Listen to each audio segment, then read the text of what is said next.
Good morning, everyone. Welcome to the regularly scheduled meeting of the Board of Public Works for today, Monday, October 30th, 2017. Commissioner Rivas, Repenning, James, Davis, and Jacinto are present. President James, we have a quorum. May we start with Bureau introductions, please, starting with Bureau of Contract Administration. One moment, we'll have that fixed again. Good morning, Uri Jimenez, Bureau of Engineering. David Rivera, Bureau of Street Services. Good morning, Cecile Buncio, Sanitation. Good morning, Ruben Flamenco, Bureau of Street Lighting. Good morning, Ted Jordan, Public Works General Counsel. An alternate site, Fernando Campos, Executive Officer. President James, we do not have any speaker cards under general public comment. We also do not have any commentary under the Neighborhood Council comments section. We did receive speaker cards on items 2, 3, 4, and 8, and we also received a series of email comments on item number 4, which was distributed to all commissioners this morning.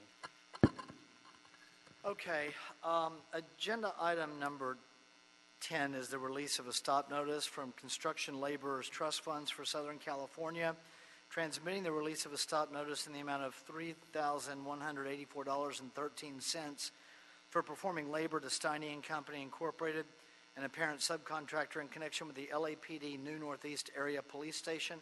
The contractor is Bernard's Brothers. Is there a second to my motion that we receive agenda item number 10 forthwith by Commissioner Jacinto and Commissioner Davis? Any objection? Without objection, we will do so. Agenda item number 9 is being sent back for signature. The Mayor has approved and authorized the Board of Public Works to execute the proposed memorandum of agreement with the Department of Water and Power and the West Basin Municipal Water District in the amount of $11 million, including 20% contingency for a pilot facility utilizing membrane bioreactor technology at the Hyperion Water Reclamation Plant. Is there a second to my motion that we adopt agenda item number 9 forthwith by Commissioner Jacinto and Commissioner Davis? Any objection? Without objection, we will do so. We will close general public comment as well as the Neighborhood Council category of commentary if we didn't do that already. Is there a second to my motion that we approve the meeting minutes from the meeting of Friday, October 6, 2017 by Commissioner Repenning? Any objection? Without objection, we will approve those meeting minutes. All right, we have a number of hearing-related items today. Let's start with what I think is the oldest one, and that is the Kemp item, which I think is number 3. Is that right, Mr. Kawaguchi? Council District 1, hearing and change order number 113, Los Angeles Police Department Police Academy Project Replacement Training Facility and Administration Building, Cafe, and 4 shooting ranges renovation. Recommending that the board first find that Kemp's claim lacks merit in part and that Kemp is only entitled to $791,300 and 193 additional calendar days based on the unforeseen site utility redesign, mechanical shaft redesign, and transformer and pedestal for fire water booster pump redesign. Secondly, authorize the city engineer to issue construction unilateral change order number 113 to Kemp for an amount not to exceed $791,300 associated with unforeseen site underground utility redesign, mechanical shaft redesign, and the transformer pedestal for fire water boost pump redesign. Third, authorize the city engineer to issue a deductive change order in the amount of $267,550 for the replacement and repair of the air conditioning units 1 and 3 at the Police Academy Training Building. 4, authorize $406,278 in additional contingency and approve a revised construction budget of $19,701,326 for the LAPD Police Academy project and receive and file the disputed change order for as having no merit. Mr. Kawaguchi, let me just summarize quickly where we are procedurally, and then you can answer a couple of the substantive issues, questions I will put on the table, and get a sense of where we're going today, because there are a couple of items of progress I think we can make today. Number one, this is a continuation of what is essentially a settlement hearing that was requested during the process of the appeal of what would ultimately be a closeout change order of sorts. There has been, there was money that was offered by the city that was offered by the Board of Public Works over and above the recommendation of the Bureau of Engineering in an attempt to resolve the matter. In response to that, the Kemp representatives came down off of their original offer, so the delta is closing on reaching a global settlement amount, but there were a couple of outstanding items that were in flux. Well, three. There was the punch list items, which I'll get to in a moment, the infamous rock garden item, and the larger item of the HVAC completion. We were here last time, and we ended up thinking that we were going to talk about the completion of the HVAC because apparently the work has been done, but we're waiting for the commission report so that we know that it's completed and the board can move forward. When the rock garden issue surfaced during the last hearing, after some frustration but not displeasure, learning what the rock garden value was to the value of the whole project, our initial thought was, why don't we just handle the rock garden so we can get that off the table, because both sides seem to be dug in on what is a rock garden that we both agree is less than $20,000 in the grand scheme of things for an almost $20 million project. So my first approach would be this morning, let's take the rock garden off the table. The city will handle the rock garden. So for the Kemp representatives, we don't have to worry about the rock garden. Regarding the HVAC, that's assuming that my colleagues will agree with this, but regarding the HVAC, where are we on the HVAC and where are we on the punch list items? My understanding on the punch list items is that we just have one warranty item that's left, or maybe that's not a punch list, but we have one warranty item that's pretty simple that we could just ask Kemp to solve, and then let us know where we are on the HVAC, please. Good morning. Alan Kawaguchi with the Bureau of Engineering. Good morning, Commissioners and Bureau Heads, Mr. Jordan, Mr. Campos. Mr. President James, you summarized it correctly, that we've been meeting. This is the third time that we're meeting on this issue. This has been continued since the end of August. We did have, like you said, 3 items that were left on the table, which was the remaining punch list items, which the rock garden was part of that punch list, as well as the HVAC system. Now that the rock garden is off the issue, I can have general services address those issues for us. The punch list was completed. They were done probably by Wednesday. ConAd's here to report exactly what day they did complete everything. They sent a notice to Kemp saying that the punch list was now completed.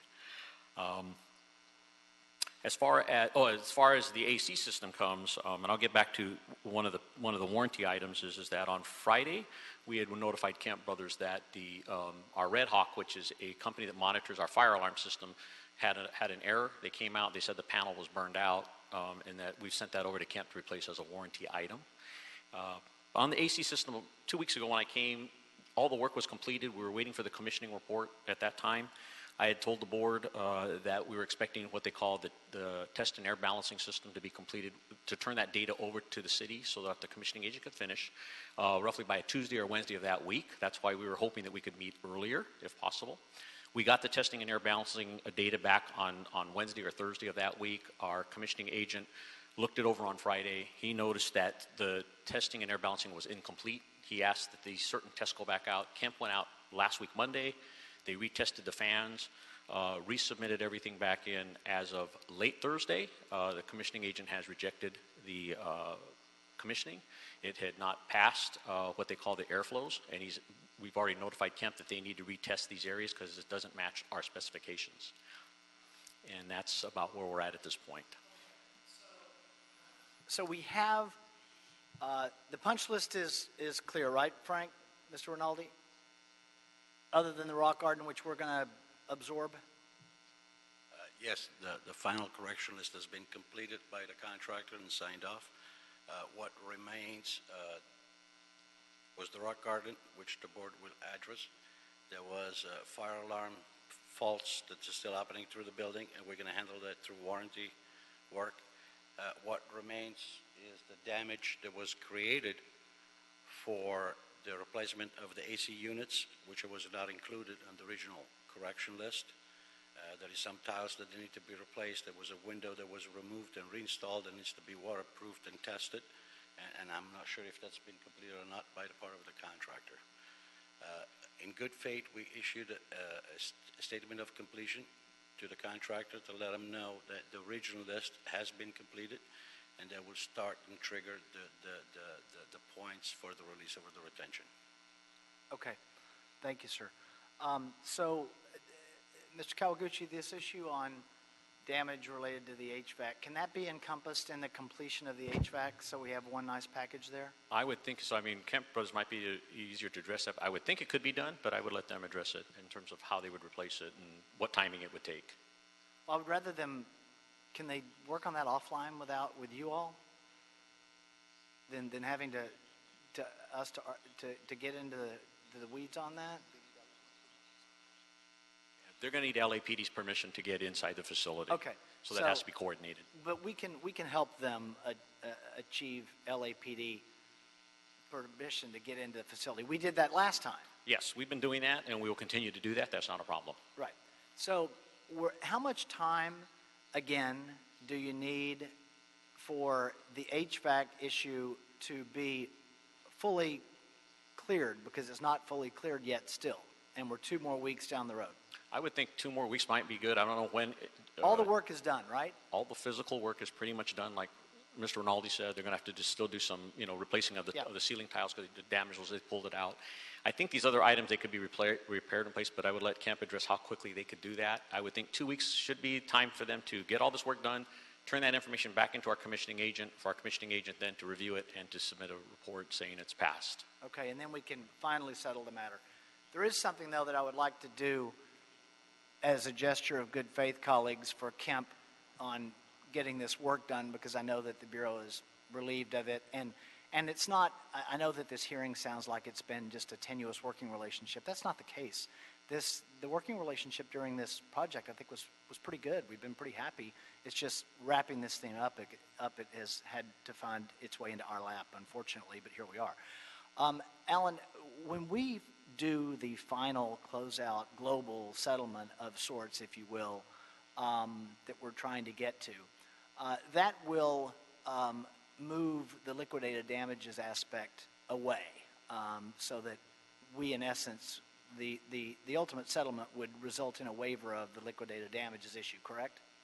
Correct. At this point right now, the clock, as the statement of completion was just given by ConAd, the clock of the contract has stopped, so they're probably a good 500 and something days beyond the contract end date. Liquidated damages could be assessed by the board at $3,000 a day. Yeah. So That's this settlement would be we would pay them for days that we felt the city's owed, and we give them what we call non-compensable was the other way. And we would lock down that LD issue, the liquidated damages issue. Correct. What are we holding in retention funds right now for Kemp? We're holding about $1.8 million. Okay. What I would propose that we do on this is continue the item for 2 weeks to get the Corrections made. the HVAC issue finally done, because that's going to really give us the ability to finally reach a resolution number on this settlement that we're not that far away from. I don't feel we're that far away. That's correct. Because we moved, and they moved, and I indicated our willingness to move again, but we didn't put that number on the table yet. Correct. And then at least what my proposal was going to be. But in the meantime, I think that, and the Kemp attorney made a point in the last hearing about holding the retention funds is frustrating for them while we continue along the way. So what I would recommend to my colleagues is that we go ahead and release $750,000 of the $1.8 million in retention funds now, because I think that their request for a portion of the retention funds is valid. Granted, we need to still hold some retention funds in case the settlement falls apart. Optimistically, I don't think that'll happen. But that would leave us with roughly $1.1 million, or roughly $1 million in retention funds. Mr. Jordan, is that something that we can do, that we have the authority to do at this point in the process? Yes. Okay. So that's what would be my recommendation. Mr. Rinaldi, you want to add something? I just want to say that under directions from this board, we can and we will reduce the retentions to Okay. the amount that you guys suggested. Okay. And I've got speaker cards from from the Kemp representatives. And so, do any of you want to speak to any of the issues that we've got on the table now, or are you okay with with us releasing the $750,000 and moving to 2 weeks to finally get this closed out because of the HVAC issue that we're still dealing with our commission report?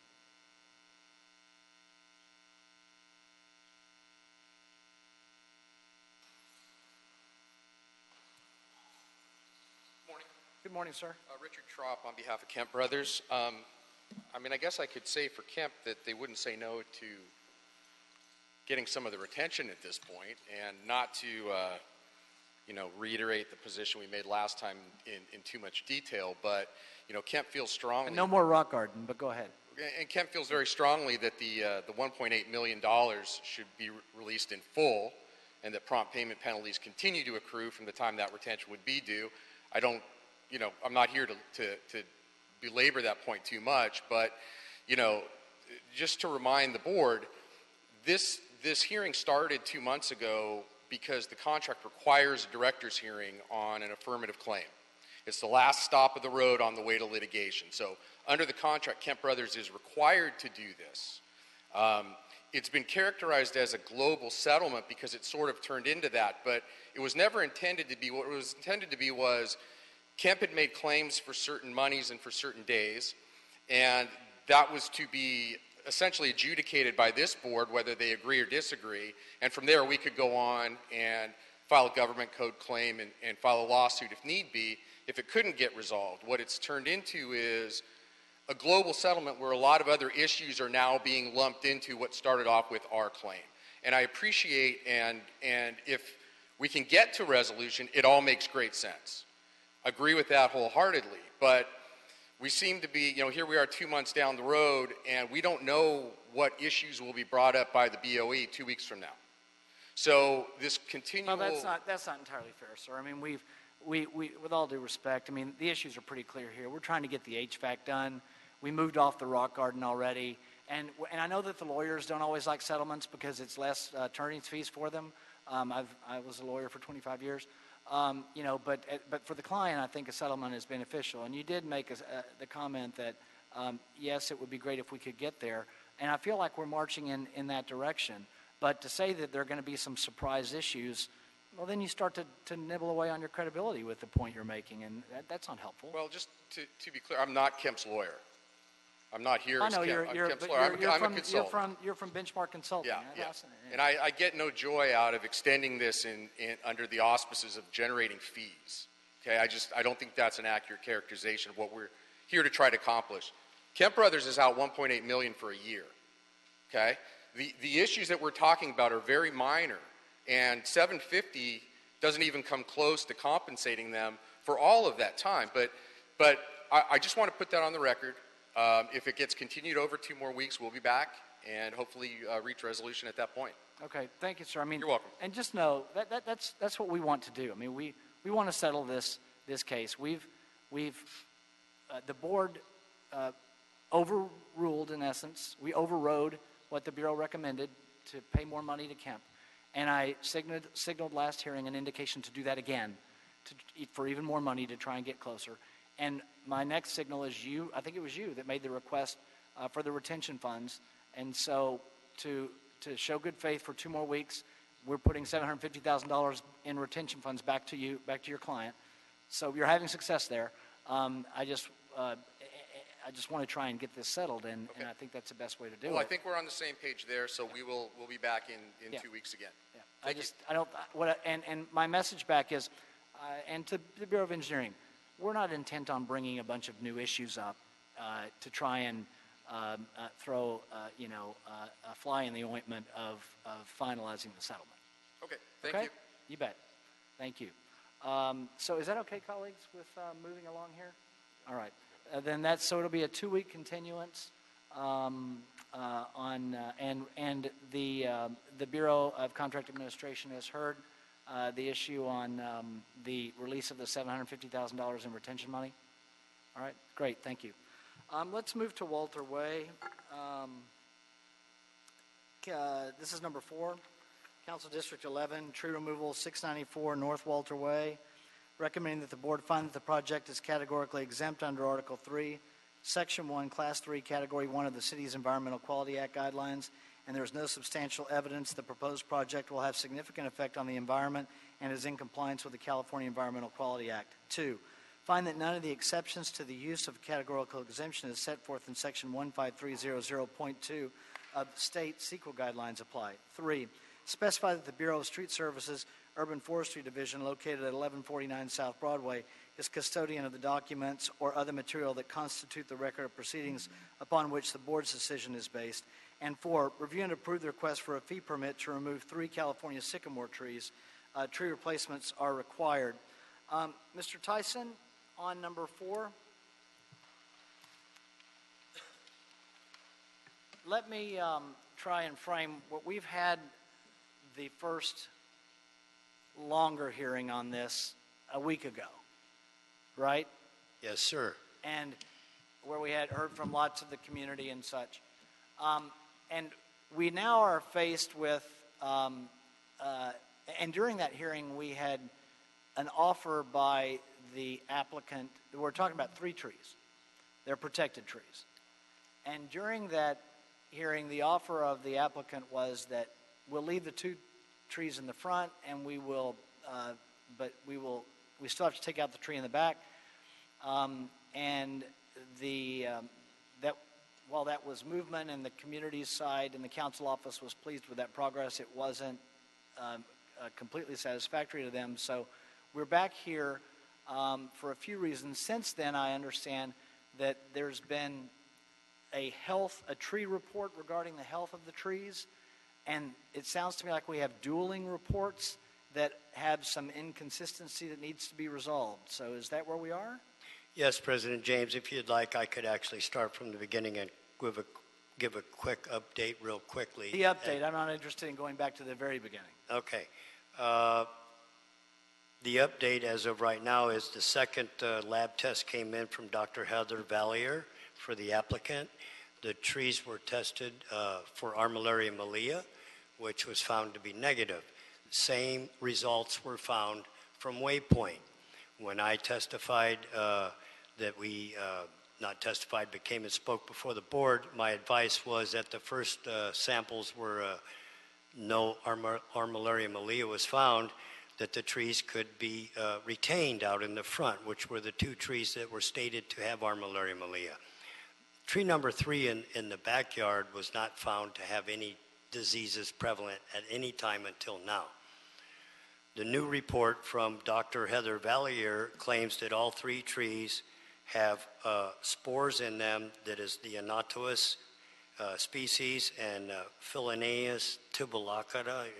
Excuse my Latin terminology here, but one causes white rot and one causes heart rot.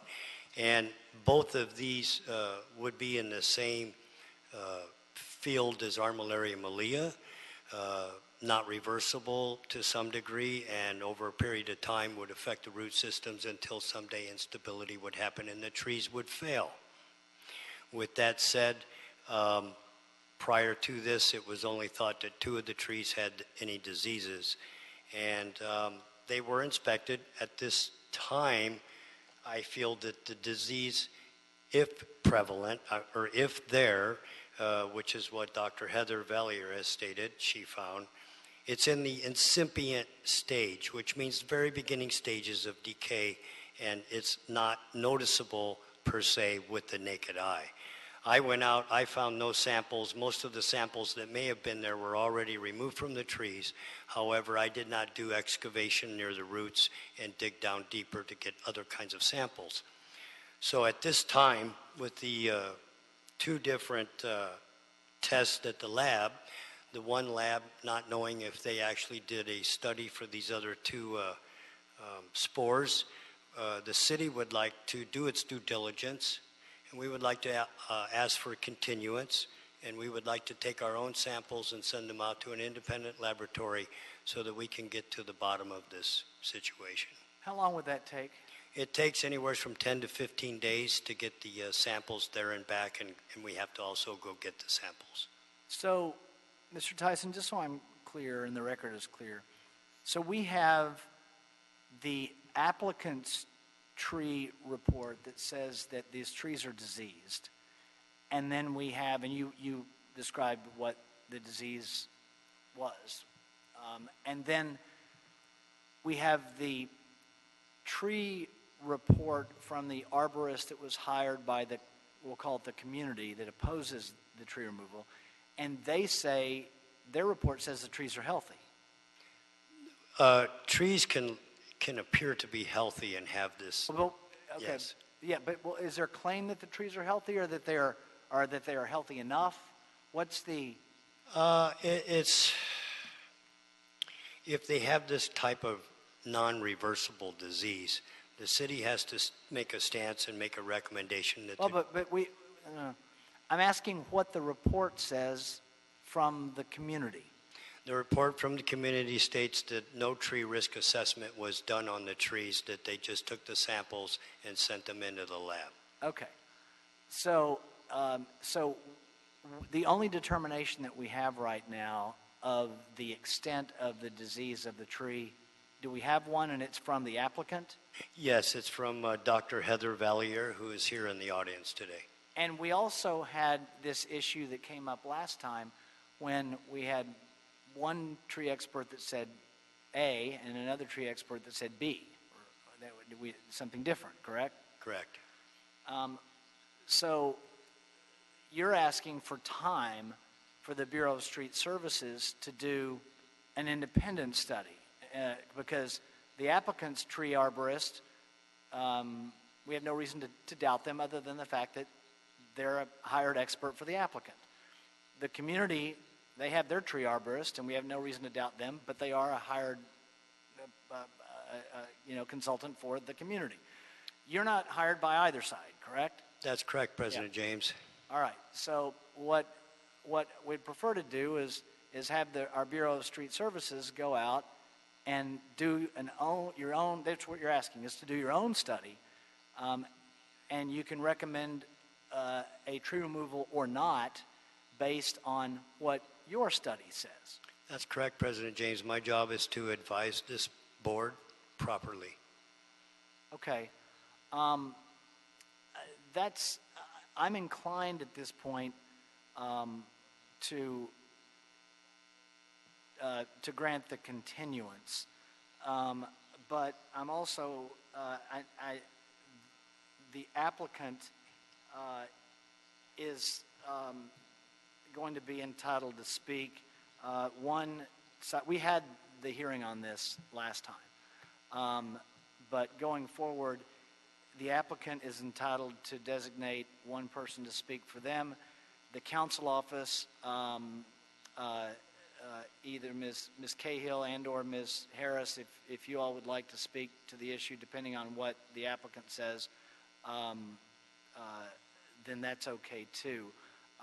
But having the hearing over and over again, we're not going to do that today. We've had the hearing on this. But before we get there, colleagues, do you have any questions of Mr. Tyson? We'll start with Commissioner Jacinto and then go to Commissioner Rivas. Thank you, President James. Tim, as we do this city assessment, where we actually take samples, the expectation is that these are going to be pretty definitive as to the health of the trees so that we can either forecast or make an informed recommendation from the Bureau staff to this board so we can make an informed decision, correct? That's correct, Commissioner Jacinto. Okay. Commissioner Rivas and then Commissioner Repenning. From what I remember from the last hearing, the applicant had agreed to keep trees 1 and 2, correct? And then, so is this study just for tree 3? No, Commissioner. This will be for all 3 trees, as stated by Dr. Valier. All 3 trees were noted as having these spores. In the original report by the tree expert, 2 trees were identified as having some mycelium-looking fungi on the tree. So they sent those into the lab, and it came back with negative for Armillaria millia. The applicant sent their samples in, and it came back negative for Armillaria millia, but positive for these other 2 spores. So now all 3 trees are suspect as having these 2 diseases, fungus. So then our independent study will test all 3 trees, right? And then you'll make a recommendation based on those results for all 3 of them? Correct. Okay, thank you. Thank you, Commissioner Davis. Commissioner Penning. Hi, Tim. I missed the second hearing on this. I was here for the first hearing. And I wanted to, if you could just update me, the first meeting we asked the applicant to look at options for revising the design of the property, the plans for the property in order to reduce the impact on the tree canopy. My understanding is that there was an offer put on the table to try to do that with 2 of the trees. Where is that at right now? Right now, that stands just where it was. We need to find out if they have these spores, as has been identified. We want to confirm it.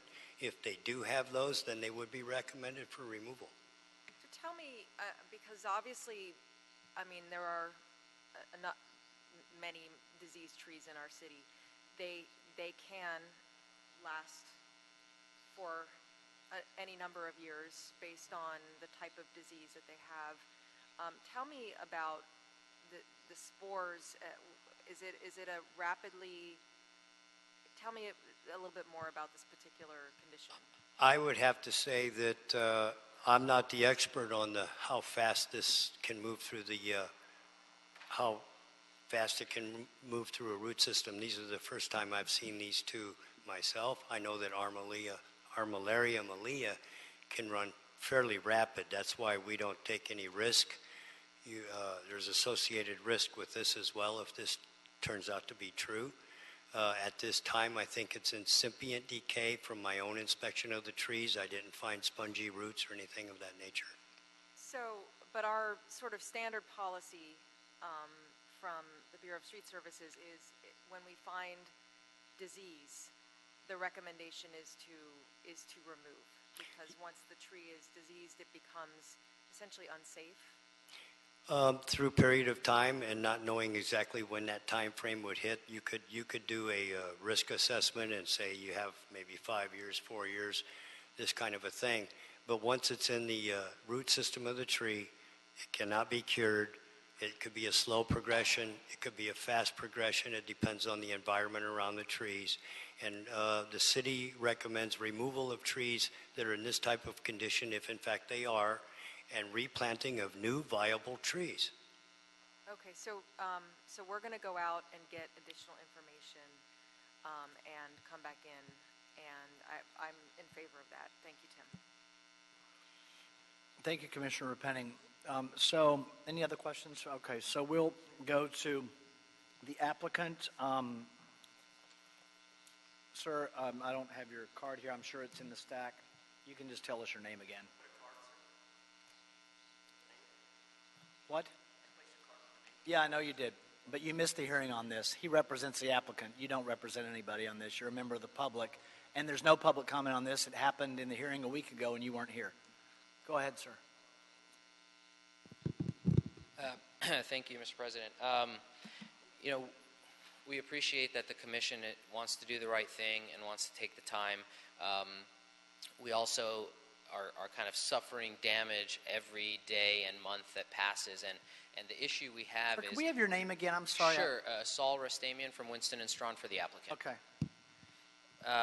Our issue is, from the last hearing, we spoke with the City Council, CD11's office. We talked about potential mitigation, which involved additional larger trees in mitigation. Unfortunately, we're not able to make a deal. Since that time, the lab report came in, and I don't think it's accurate to say that we did a lab report, we got results, and Carl Mellinger for the community did a lab report and got results, and that those are inconsistent. That's actually not what happened. We got our lab report back. The lab report tested positive for these additional spores. Mr. Mellinger, who's the community's arborist, who has actually hired our plant pathologist, Dr. Valier, on dozens of occasions over the last 25 years, so going to be hard to dispute her credibility. He simply called into question whether her results were accurate or not. They have not done a report on these particular spores, and our lab report is conclusive, and we would like Dr. Valier, who we've called down here and traveled down here to speak this morning, because it's an important issue, and to Commissioner Repenning's point, it goes to safety. And I'd like to put in the record a couple dozen articles over the last 10 or 15 years of sycamores and other trees failing and falling and injuring persons and property. It's a big issue for us. It's not something we can simply build around. So that's the first thing. I think it's irresponsible to ignore that report. Separately, I would say as an independent ground, and we have our architect here as well, regardless of the health of the tree, under LAMC 1705, we believe that these trees are very clearly inside the path of reasonable development, and there is no way to build around them. Tree number 1 and 2, as we mentioned last time, we can probably find a way to just get around them, and we've said that. Tree number 3, we absolutely cannot from an architectural perspective, and we'd like to have our architect speak this morning as well.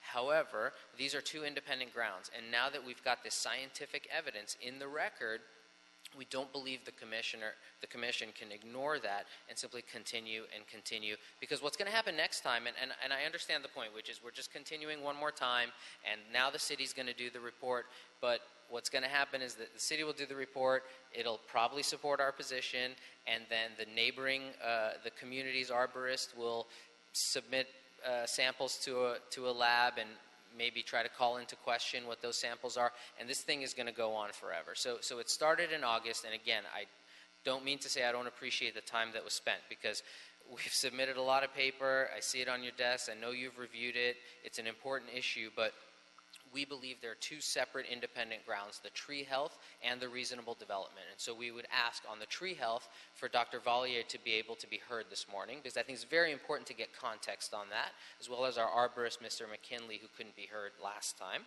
And number 2, on reasonable development, the independent ground, we'd like to have our architect and our contractor be heard. We brought a lot of people today. We spent a lot of money. We're taking this very seriously. And our architect will testify how his firm is committed to maintaining and saving trees whenever possible.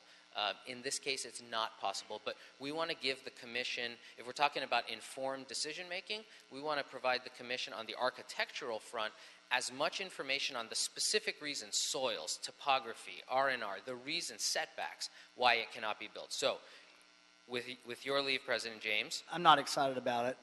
Excited about? About hearing from either of them. What I'm more interested in hearing about is what our Bureau of Street Services report is. If my colleagues want to hear from the arborist and the architect, I'll allow it to a limited amount of time, but then I'm going to give the community the same time to designate someone to speak for them in response. Does the community have their arborist here? You don't? Yeah, we've got the reports. I'm much more interested in, I'm not here disputing your report. I'm not here disputing the report of either side. And what I am here doing is saying that we want our Bureau of Street Services to do what I would characterize as an independent study. You can have the greatest, I'm sure you have the greatest arborist in the region. But that's all fine and good, but they're paid by you. And they're a hired expert. I know what hired experts do. And the same is true for the folks that have the community. They have a hired expert, and I know what they do too. We happen to have a team of arborists that work for the city of Los Angeles that aren't paid by either side. And that's who I'm most interested in hearing about. We'll accept your report, and we'll consider your report, but I'm not interested in the summation of the report unless my colleagues want to hear about it. And if they do, then we'll do so, but I'll put a time limit on it. We can put a 2-minute time limit. I have no problem with that. She's traveled from San Luis Obispo. The the point is, there can be no harm other than that 2 or 3 minutes to There you get go. some context on There you go. No problem. Everybody in here's got a lot of time. So Commissioner Davis would like to hear it. So you said 2 minutes. I said 3. Dr. Val- So there we go. We'll have We'll have 2.5 minutes. We'll split the difference. Dr. Valier. There we go. I can probably make it even shorter than Oh, that. great. What the community hired was somebody to try to dispute my report, not to make another report, not Are you going to talk about your report, or are you going to start talking about the other side? I'm going to talk about my report briefly and about the other side, if that's all right. All right, go ahead. He was saying that there were no spores present or evident in the report, and I'd just like to offer this into evidence. And I've just been reminded that I haven't told you who I am. My name is Dr. Heather Valier. We also have some other information that may be helpful in your decision making. Generally, I find myself on the side of the trees. That is why I do what I do. That's why I'm here today. In some cases, the trees are in fact a risk. And under those circumstances, and Mr. Mellinger himself has said this in his own report, there are times where a tree is in fact going to be a danger.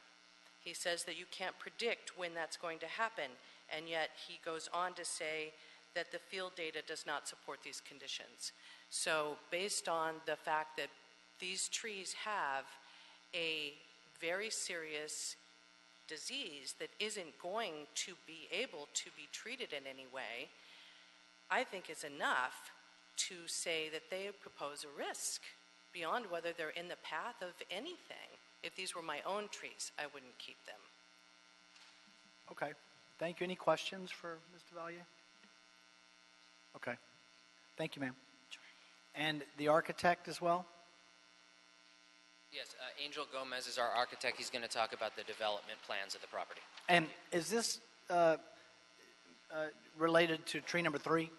It is related to trees number 1, 2, and 3. But you already said you guys could revise it. But let me finish. We can. So he's going to describe 1, 2, and 3 and how 1 and 2 could be planned around and how 3 cannot. We're most interested on. I would start with tree number 3. 3? Okay, fair enough. In your limited time. I want to show you this exhibit right here.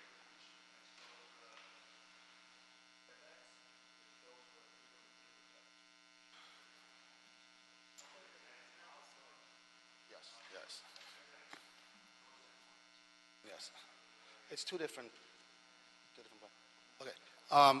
Good morning. So last hearing, commissioners, you guys asked us to go ahead and sit and talk to the neighbors. We had a conference call with the council. Whoa. I thought I was hearing from the architect. I'm right here. We're actually we're working together on it. I'm actually project manager for Zaz Studio, Angel Diaz.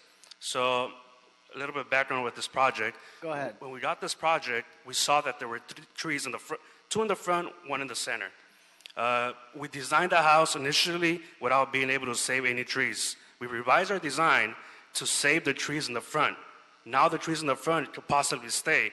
But as you see on our diagram, tree number 3 pretty much takes up 75% of our width of our lot, which is shown there. That's based on the drip line, based on our setbacks. So we had multiple designs to try to save tree number 3, but we couldn't do it. And the designs that you're talking about today are the same designs that we saw a week ago, correct? Those were actually revised. What was shown a week ago was... Well, but regarding tree number 3. Tree number 3, yeah, it should be the same. Yeah. Yeah. Okay. But the front one did change. Understood. Front design. But regarding tree number, because we saw It's a them different last one? week. But regarding tree number 3. So I'm being told by my client that the design that was shown last week is different regarding tree number 3. What you have, Commissioner, at the beginning when it was submitted to Urban Forestry is something we're working on, and then afterwards, before we got to building and safety and the permits were pulled, the plans were revised. I went ahead and asked the gentleman by the name of Hector at Urban Forestry about, hey, if these are going to be designed, is this something that's going to change the decision on it? What I was told is our decision is being based on the condition of the tree that we had inspected. In the first hearing, you guys all heard that they said we went out and we inspected the tree. Urban Forestry's decision was based not on, again, the design of it, it's only because of the condition and what they had found being wrong with the trees.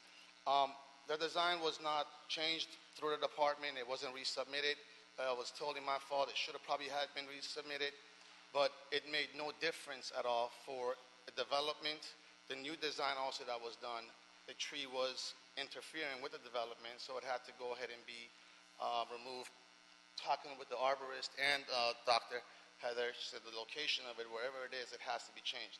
I also went ahead and met with another architect after the conference call that we had with Urban Forestry and the council's office, and they looked at it also, a letter from another architect saying, listen, the back tree is sitting in the middle and it's pretty much impossible to design any house unless this tree is removed. Because of the setbacks that we have, because of the condition. One thing we got to understand also is the soil's condition is really, really weak. As the grading department, soils report is saying that the dirt has to have removal and recompact. So we have to remove the dirt. The soil's condition is really, really, really weak. And no house will be stable unless this is done. It's directly from the grading department. Okay. Thank you, sir. Ms. Harris and Ms. Cahill?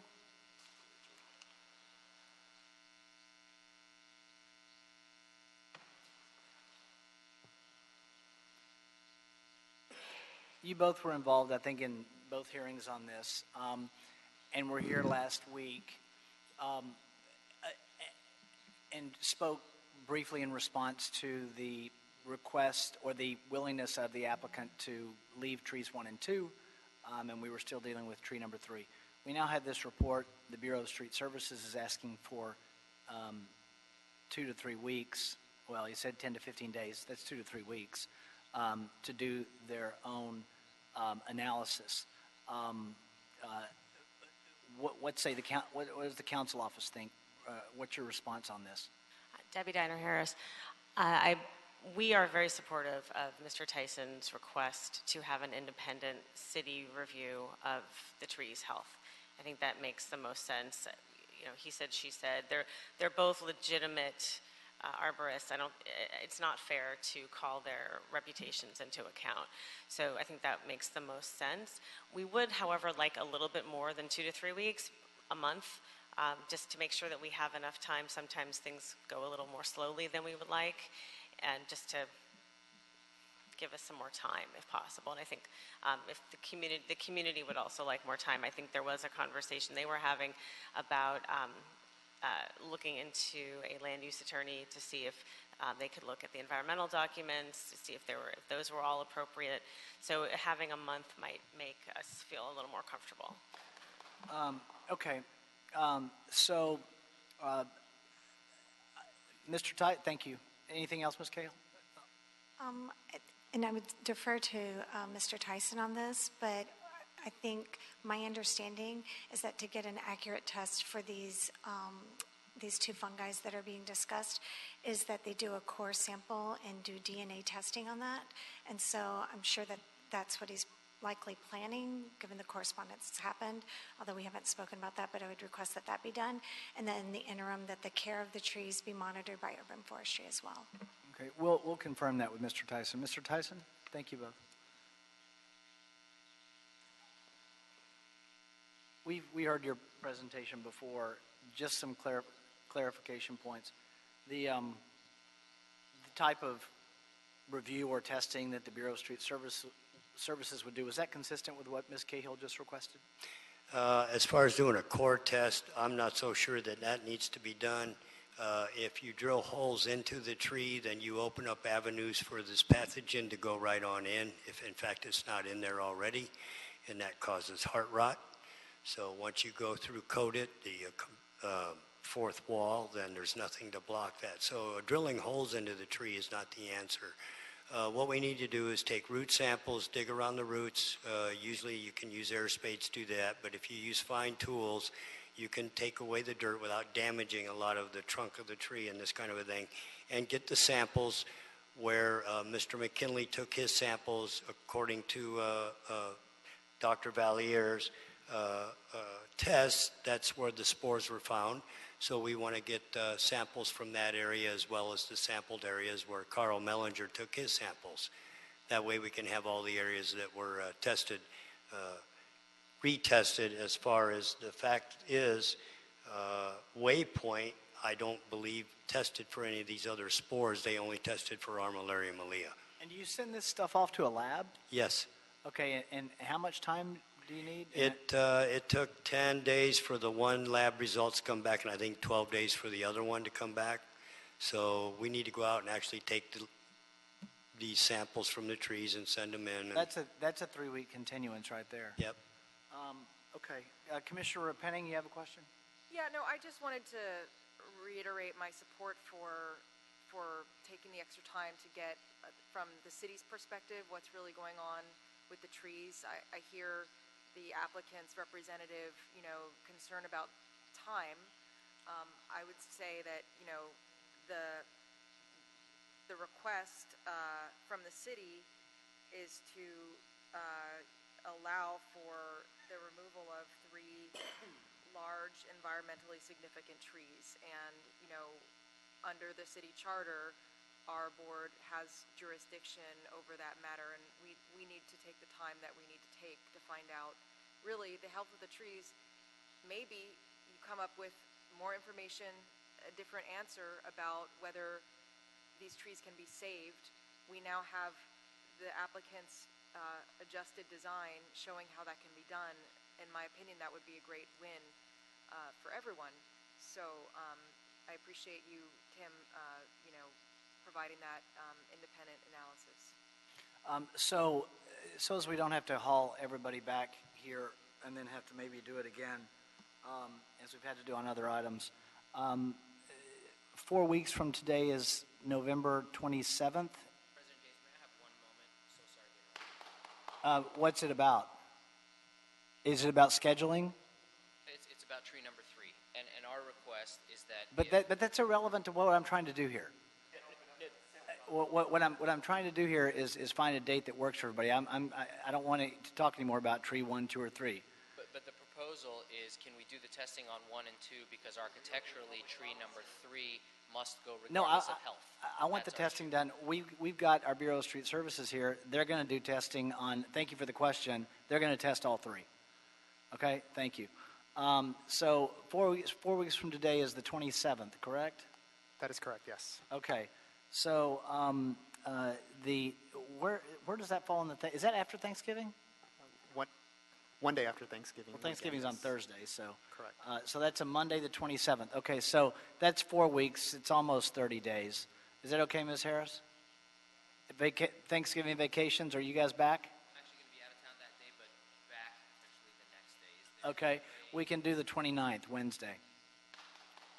So we'll do Wednesday, the 29th, to accommodate that schedule. So that'll be. President James, I'm so sorry. That scheduling does not work because I'm going to be out on that Monday, and then I will be in New York that Tuesday through Friday. If there's any way to do it on the 22nd, perhaps, just the day before the Thanksgiving? I can't do the day before Thanksgiving on a hearing. 2 days before Thanksgiving? On a hearing like this. Potentially 2 days before Thanksgiving? What's the date on 2 days before Thanksgiving? Well, that's a Tuesday. That would be Monday. Yeah, give us the 20th. Monday. What's the Monday? Monday, November 20th. Monday. Mr. Herman, I know you really want people to know you're in the room. Everybody, Mr. Herman's in the room. But they are the applicants, sir. They're a real party in interest, and you have come up to accost our executive officer. We're in the middle of a hearing, so you're disrupting the meeting. If you want to speak on items, we'll get to your card when we get to those items. So, Mr. Campos, go ahead. What's the date? Monday, November 20th. Monday, November 20th. Ms. Harris? All right, so then I'm just going to, what's the week after November 27th? That would be the week of December 4th. The week of December 4th. Monday, December 4th is the earliest date. Are you back that Friday, December 1? I'm not. Okay, are you back December 4? Yes. Okay, let's take Monday, December 4. And at which point in time, the board is going to make a determination, one way or the other, on this tree removal plan. I appreciate that. All right, thank you all. That'll be. Can I ask you a quick question, please, sir? It's just, you asked to go meet with them about redevelopment, the property, and even if these trees, whatever it comes back with, Do you mind speaking into the mic, I please, and then apologize. state your name You again for asked the to record? go ahead and meet and get an architect. We hired a second architect about a redevelopment, being able to move the property around. And we've done that over and over again. There's a letter from another. We understand that, sir. I mean, My question is, how does that work if it can't be redesigned and redeveloped because the location, even if the trees come back, they're good or not? How does that work, sir? I'll answer your question. Yes. So if the parties, and then you can have a seat, all right? Because I'm going to answer your question. That's going to be the end of the hearing on this item today. And I would still urge, as Commissioner Repenning mentioned, we're still very interested in the parties coming together with an agreement so that when you come in here on December 4th, we can make a determination or a ruling one way or the other that all the sides have agreed to. But if we cannot, and so that would be an encouragement to you and your side to continue working with them in the interim. But if not, then we're going to make a determination one way or the other on December 4th. We're either going to grant the tree removal that you have requested, we're going to deny the tree removal you have requested, or we're going to do some hybrid in between dealing with trees 1 and 2 versus tree 3. Those are the scenarios. The best way to get a result that you want is a result that you have something to do with, and that's to work with them to reach an agreement. Otherwise, there's risk that somebody's going to be more disappointed than somebody else. That's just the way these things operate. All right? And our goal for the record is, and the reason that these things take longer than a lot of people would like them to, including us, is to try and work out a settlement so that the city does not get sued, and that costs everybody money. It costs the applicant money, it costs the city money, it costs the taxpayer money, and it costs the community money, and that's what we want to try and avoid with all of these items. And we have a pretty good batting average. Actually, we have a borderline excellent batting average on that. So we'll see how we do with this one, but we're going to make a decision one way or the other on December 4th. All right, so thank you all. Thank you to the community that came out and to the council office. Going to agenda item, Mr. Jordan, did we leave anything? Is everything clear with what we're doing? I believe it's, okay. I understand. Agenda item number 1, Council District 11, Construction Services Contract, Cisco Task Order Solicitation, Hyperion Water Reclamation Plant, Service Water Facility, Flow Controls Improvement Project, recommending that the board authorize the city engineer to use Cisco and to issue task work orders to the contractor for an amount not to exceed $635,000 for the HWRP SWF Flow Controls Improvement Project. Mr. Herman, did you have a card on number 1? Mr. Herman on number 1. Whether you had a card or not, I know you want to speak on number 1. One moment, Ms. So. I'd like to address you, first of all, good morning. Good morning. The situation of with District 11, which is, I believe, is Mr. Bonin, the road diet, destructive infrastructure, madhouse fool is doing is creating traffic jams. And for the record, you know, you should have more agendas in the back of the room for the public to know what items we're speaking about and how to address the issues, just like we had the misunderstanding this morning during my cure and correct with Fernando Campos, was that I did submit a card, and I wish to speak under the Ralph M. Brown Act on behalf of my legislative concerns, which is 54950 to 54960, the Ralph M. Brown Act. But regarding Mr. Bonin, you know, the gentleman makes bad decisions because an ex-drug addict will always make bad decisions. You see, you have to go to rehab. I know what rehab's like, although I've never been to rehab. This is on a construction services contract, sir. Right, and when Mr. Bonin allows these contracts to go, as Ms. Renee points out in all her meetings for the last 5 years, you know, the bluffs in Malibu are falling into the ocean. That's one example.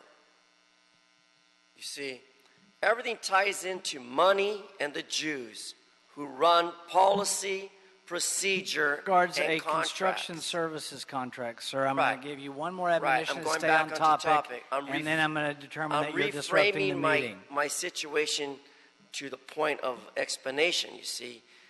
To every item on the agenda, there's an explanation about contracts. And when you're not black, get back. If you're not brown, stick around. But if you're a Jew, all contracts go to you. Ms. So, thank you, ma'am. Thank you for your patience. On number one. Good morning. Amy So from the Bureau of Engineering's Environmental Engineering Division. We're here for the Hyperion Water Reclamation Plant Service Water Facility Flow Controls Improvements Project, and we're requesting authorization to utilize the Construction Services Contract, also known by the acronym CISCO. For reference, this CISCO contract is typically a 3-year contract. The current version has been extended to 4 years with a cost ceiling of $15 million, and it's awarded to a competitively selected contractor to be used for small and urgently needed wastewater and environmental related projects. And as tasks are identified, they're issued to the contractor. So at Hyperion, a portion of the secondary effluent is sent to the service water facility, and that portion amounts to, on average, about 40 million gallons per day to a peak of 50 million gallons per day, which is equivalent to about 1/5 to 1/4 of the total secondary effluent that the plant provides, or that the plant creates. To get an idea of the scale of 1 million gallons of water, if we were to build a swimming pool that holds 1 million gallons, it would be approximately 267 feet long, which is almost the length of a football field, 50 feet wide, and 10 feet deep. And this facility, the service water facility, processes 40 to 50 of these swimming pools every 24 hours. The facility filters the secondary effluent through filter chambers that hold large cloth media filter discs, as you can see in the photograph in the board report. And there are 12 of these filter chambers. Each chamber is 10 feet wide by 20 feet long and 12 feet deep. And they remove suspended solids, fine particles, and improve the clarity of the secondary effluent so that it can be reused. The facility has 3 users. So the first use for the filtered water is for washing down equipment at the plant. The second use is to provide cooling water for the cryogenic facility that makes oxygen for part of the treatment process. And the third and biggest use is to provide cooling water for the digester gas utilization project that provides electricity for the plant. In the past couple of years, the service water facility has experienced flooding incidences about 3 to 4 times over the past couple of years, and each time the facility has flooded, it needs to be shut down and the damage has to be repaired. And some examples of the damage that has repaired has been damage to various backwash pump motors and various control valves. And also, in a couple instances, the cryogenic facility operations had to be interrupted. And now with the digester gas utilization project online, it's even more important to keep the facility reliable.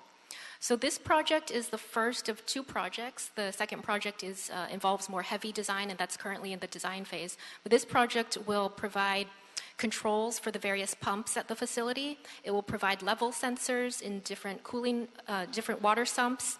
And it will connect these sensors to the plant's control system so that there's better control and warnings when there's an impending flood condition. The project will also provide some alarms and beacons that can be audible and visible from outside of the facility because it's not manned. It's not a manned facility. And there will be some optimization to the filter units, such as creating passive overflow weirs with screens and sealing and plugging the leakage sources. The cost for the project is estimated to be $635,000, and that includes a 20% construction contingency. And it's essential to utilize the CISCO contract for this project due to its size and urgent nature, and due to improving reliability urgently for the DGUP facility. Okay, Ms. So, thank you. Excellent summary of what we're doing. Appreciate that. Commissioner Jacinto. Thank you, President James. Amy, thank you for the report. The flooding comes from the flow of the water, correct? It's not like it rains and then the facility gets flooded. It's the flow, so that the improvements that you're requesting will help monitor that and avoid that, correct? That's correct. All right, thank you. Thank you, Commissioner Cento. Commissioner Davis. Could you tell me the duration of this proposed project in terms of completion? Sure. The project will begin once the board authorizes the start of it, and the duration is approximately 6 to 8 months. Thank you. Anything further? Commissioner Sendo's made a motion that we adopt agenda item number 1, seconded by Commissioner Rivas. Any objection? Without objection, we will adopt agenda item number 1. Any issue sending number 1 forthwith? We will send number 1 forthwith. Thank you, ma'am. Thank you. Agenda item number 2, Council District 14 non-residential relocation, La Gloria Foods Corporation, Cesar Chavez Lorena Street, Indiana Street intersection improvements project, public right-of-way, number 33798, recommending that the board authorize the city engineer or his designee to approve relocation costs for the relocation of La Gloria from 3285, 3287, 3292, and 3293 East Cesar Chavez Avenue, Los Angeles, the subject property, to 3455 East 1st Street in Los Angeles, the replacement property, and also authorize payments for additional relocation costs that may be needed and are deemed reasonable and necessary over and above the estimated $2,475,355, not to exceed a total amount of $3 million. Secondly, authorize the Los Angeles Department of Transportation, upon request of the city engineer or his designee, to draw the following necessary demand, and that's $1,237,677, such amount representing the funds required to advance payment payable to La Gloria Foods Corp., a partial relocation payment needed to begin the relocation of La Gloria. This amount represents an advance of 50% of the City of LA's estimate to relocate La Gloria to the replacement property, and authorize the Department of Transportation, upon request of the city engineer or his designee, to draw the necessary demands for future payments to complete the relocation of La Gloria. Mr. Jimenez on number 2. Good morning. Udi Jimenez, Bureau of Engineering. I'm sorry, Mr. Jimenez. Mr. Herman, you have a card on number 2.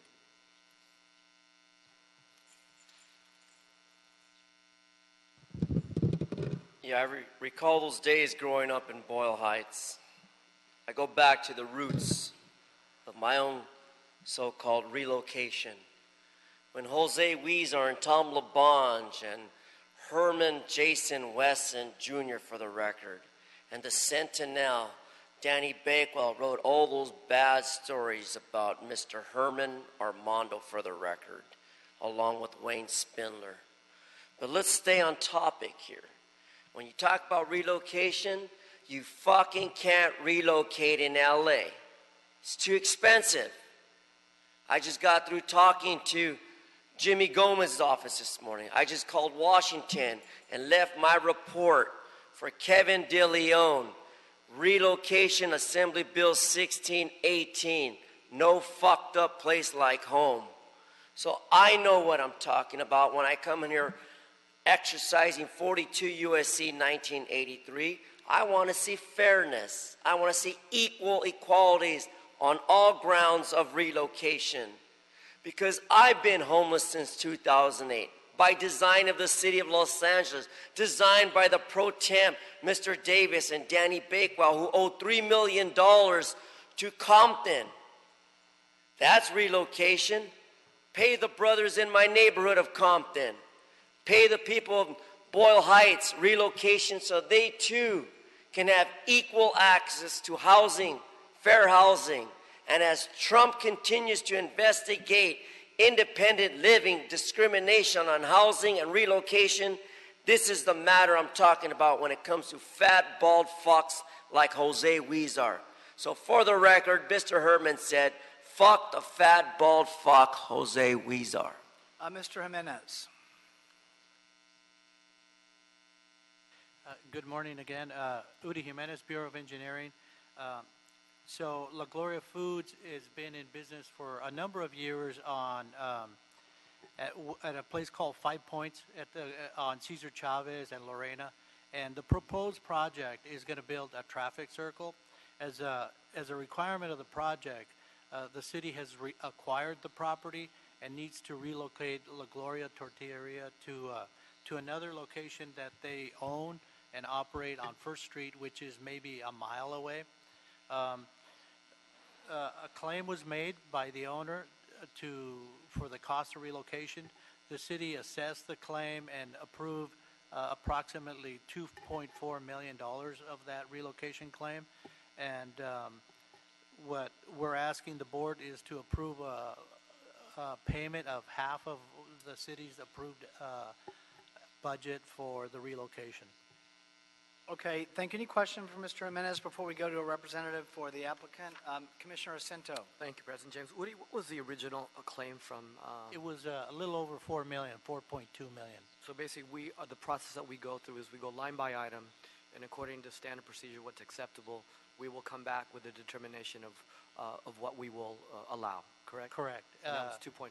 Exactly. Okay, thank you. All right. Thank you. We have a card from William R. McKinley from McKinley and Associates. Mr. McKinley on number 2.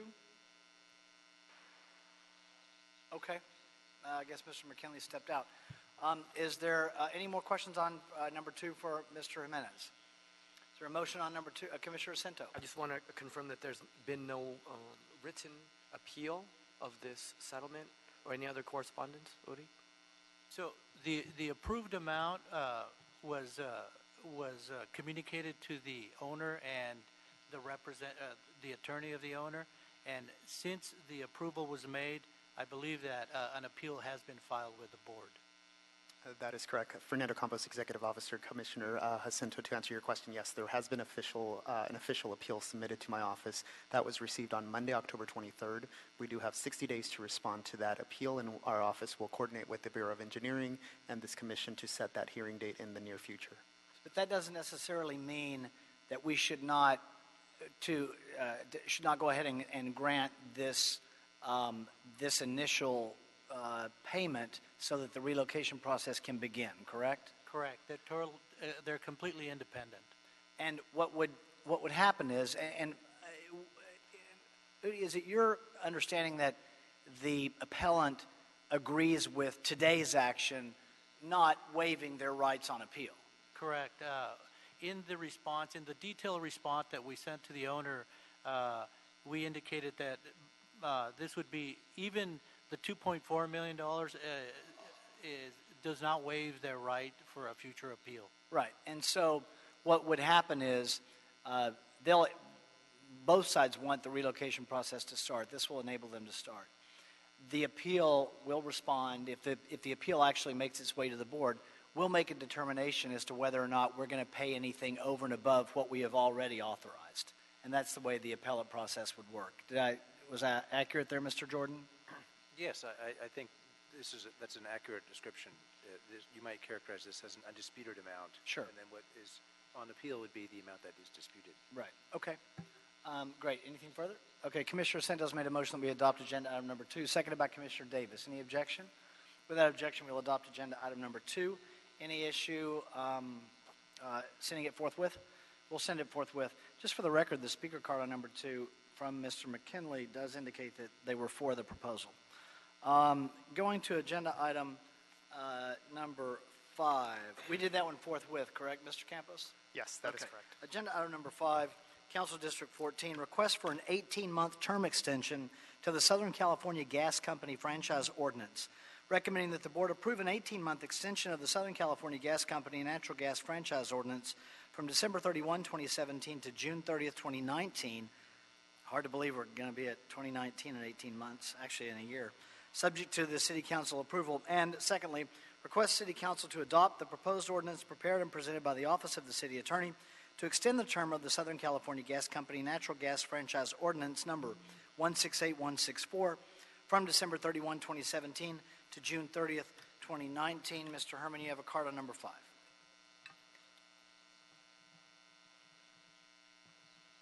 So since we're talking about all CDs, all elected officials, let's stick to the topic of Mitchell Englander when it comes to gas release. See, we still haven't cleared up the gas problem that we had recently, the incident of the gas leak. So why should we extend 18 more months to this reference of motion on gas? Because the only gas here today is me releasing my constitutional gas. And that's to reflect for the record that why can't the Sentinel, Danny Bakewell, not release news about these gas motions? I'll tell you why, because Danny Bakewell, like Herman Jason Wesson, for the record, aka Two Mortgages by the name of Herb, can't pay his mortgage like the rest of us decent human beings here today. This has to do with a gas franchise, Mr. Herman. So when you're going to franchise gas, and I won't go beyond my full time, I say fuck the gas utilities. Thank you. Mr. Intuck. Welcome, sir. Good morning. Our Petroleum Administrator. Thank you for taking this item up. Good morning, Board President James, fellow commissioners and staff. This is a request for an extension of the ongoing negotiations we've had with Southern California Gas on their natural gas franchise. There was a state Supreme Court ruling this summer in June, Roland Jacks versus the City of Santa Barbara. That was a new state Supreme Court ruling that impacts every city with franchises. And it's really about determining what is the value of the franchise. And it requires an expert determination on what that valuation is. And it's going to require us to do an RFP and bring in an expert to determine what is the Los Angeles portion of the franchise value. So based on city attorney advice, we're requesting an extension. This will not have a fiscal impact. We will continue to get our quarterly payments under the extension. This will actually be the 8th extension since the last long-term franchise expired in 1992. And we're hoping that we can finally get to a new long-term agreement. And also note, earlier this month, we finally had the ordinance adopted that moves the Petroleum Administration function from CAO's Office of Public Works and also brought the Department of Transportation pipeline franchise agreements from DOT to Public Works. So we're in the first 30 days now that we've gotten those ordinances done. Well, thank you, Mr. Intuck. Congratulations on all that. I know there was a lot of hard work that went into it. I also see that we have new members of your team that are here today, and we're very pleased to see both of them here. Congratulations and thank you to both of you, as we have needed to build this office for some time. So thank you. My question on the item has to do with this. Once we approve this today, it then goes to the City Council, correct? Yes, we're going to Public Works and Gang Reduction Committee on Wednesday, and then we need to go to City Council. It'll have to post for 10 days, and then 30-day City Council approval. So we're somewhat on a short timeline getting it done before the end of the year because of all the recesses that are happening Okay. in the council. Then I'll make a motion that we adopt agenda item number 5, seconded by Commissioner Davis. Any objection? Without objection, we'll adopt number 5. We'll send it forthwith as well without objection, so you can move it along to the City Council. Thank you, sir. Agenda item number 8. Establishment of the pre-qualified on-call contractor list, emergency sewer and storm drain repairs. Recommending that the board declare, I think I'm going to say this correctly, it's GRBCON, GerbCon, Honest Plumbing Incorporated, and Cordich Construction to be non-responsive as discussed in the report. Approve the list of 22 qualified contractors to provide emergency sewer and storm drain repairs. Third, authorize the city engineer to transmit contracts to the 22 qualified contractors for expeditious signature. 4, authorize myself or 2 members of the Board of Public Works to execute the signed contracts received from the approved contractors and forward the executed contracts to the city clerk to attest.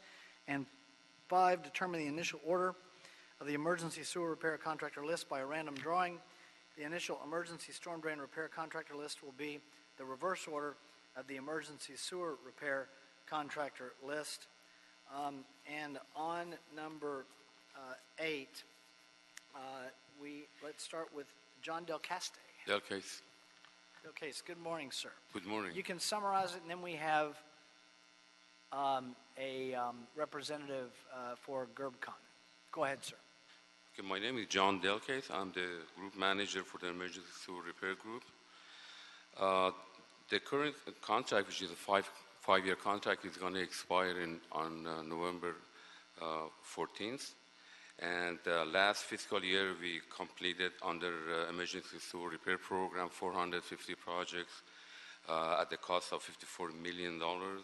And the stormwater, they completed 4.4 million during the same period.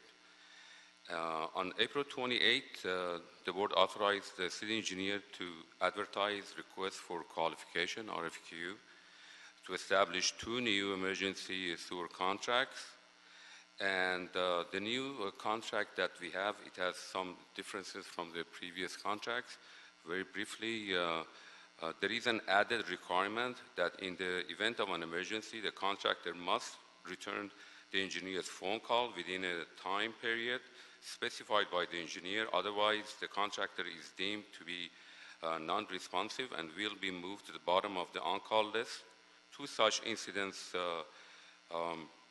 will be deemed as rejection of the work. Currently, we don't have any penalty, and that's an issue as sometimes. And the other thing is that currently we have 3 rejections, but we are changing that to 5 rejections of work during the term of the contract will be cause for removal from the on-call list. And also we have included in the new contract a Category 1, which is Category 1 emergency, which is for large-scale emergencies such as this year's Laurel Canyon emergency. This may require the development of heavy equipment, setting up large-scale bypass systems, substantial traffic control, and possible round-the-clock operation. When the engineer believes that the project might be Category 1, when calling the contractor has an option to accept the job or reject it. If they accept the job, they have to stay with it. If they later on they change their mind, then it's going to be counted 1 rejection against them. However, they have an option to not to accept it. When they don't accept it, there is not going to be any penalty against them, and they are not going to be moved to the bottom of the list. They are going to be where they are.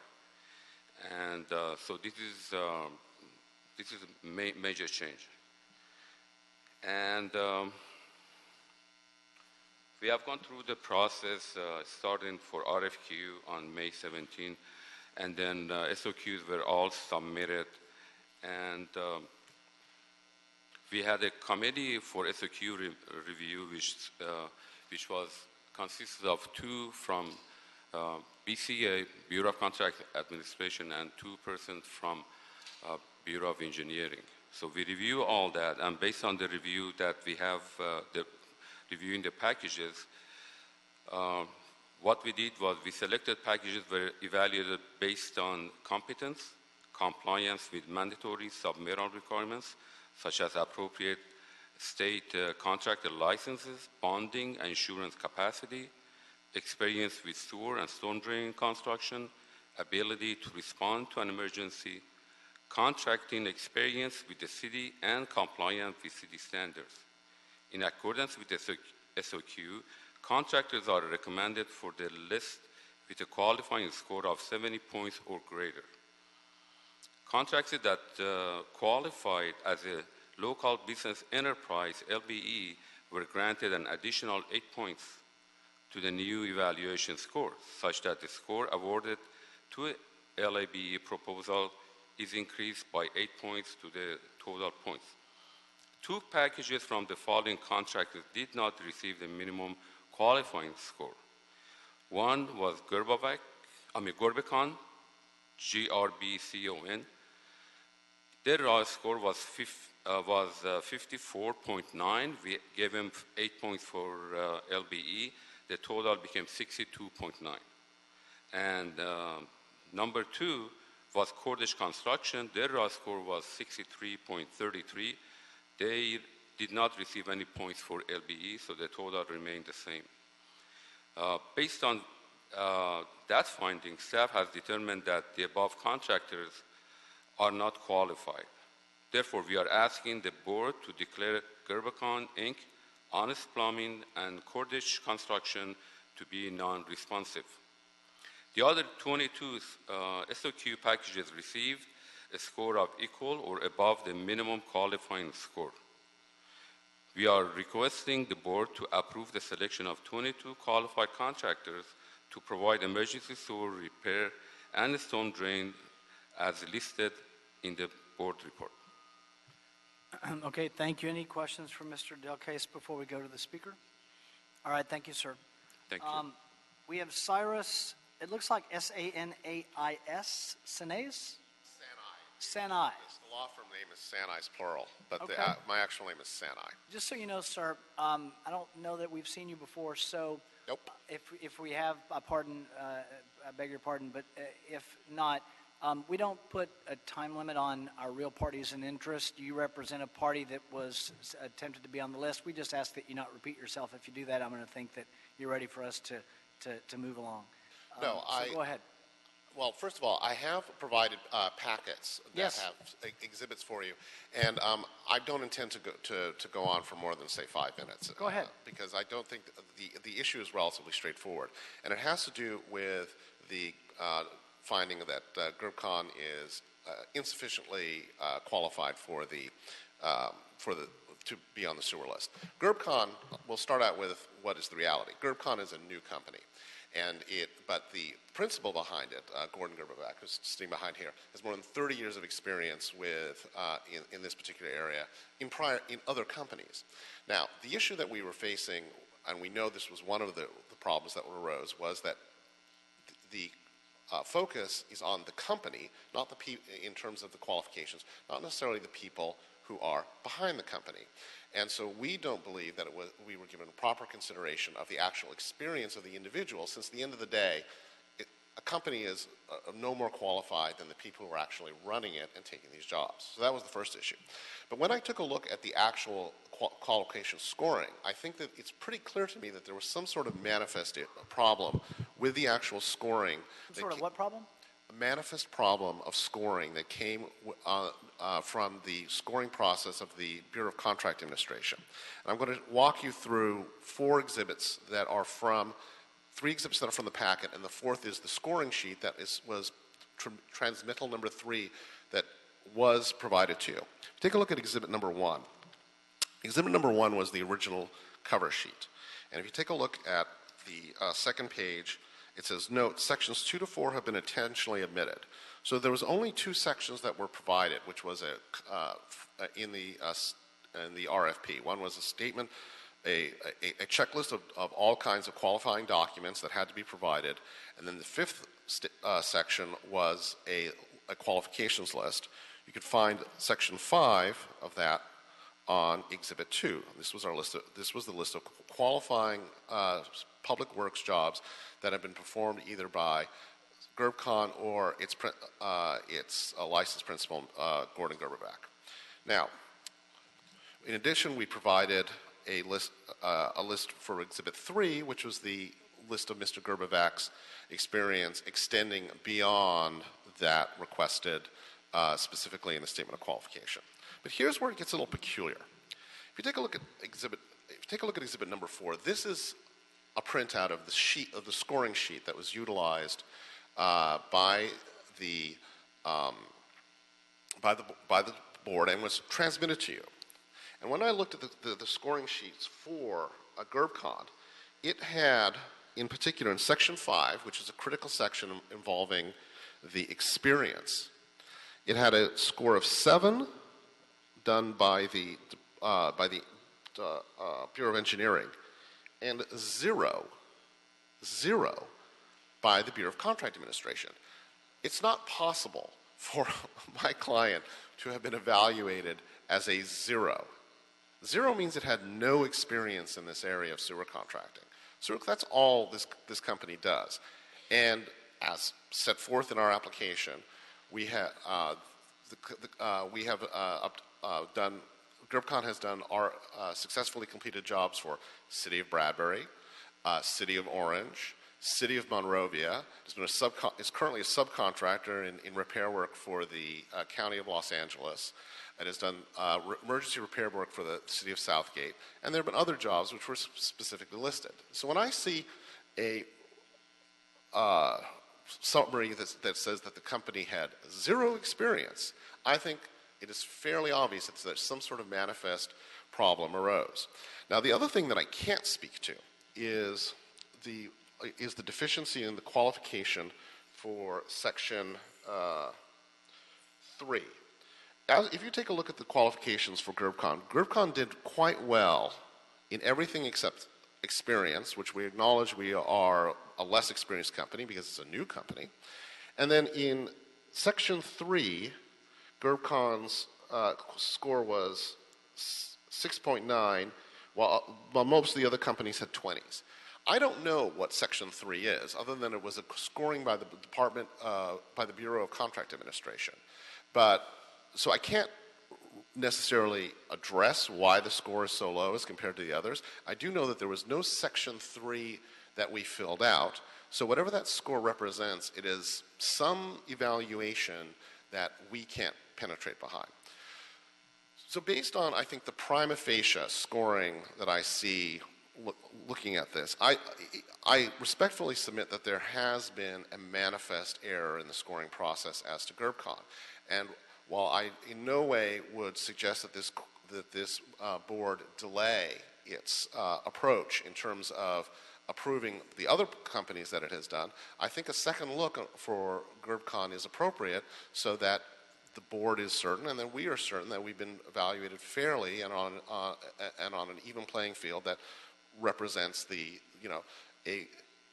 reasoned analysis of GERBCON's capabilities. Because this company is currently involved across Southern California in doing exactly this kind of work. It's already been put on emergency lists for other cities, and we believe we could provide additional valuable assistance to the City of Los Angeles. And the principal, Gordon Gerbeback, has worked with the City of Los Angeles for decades, but again, in other companies, not this one.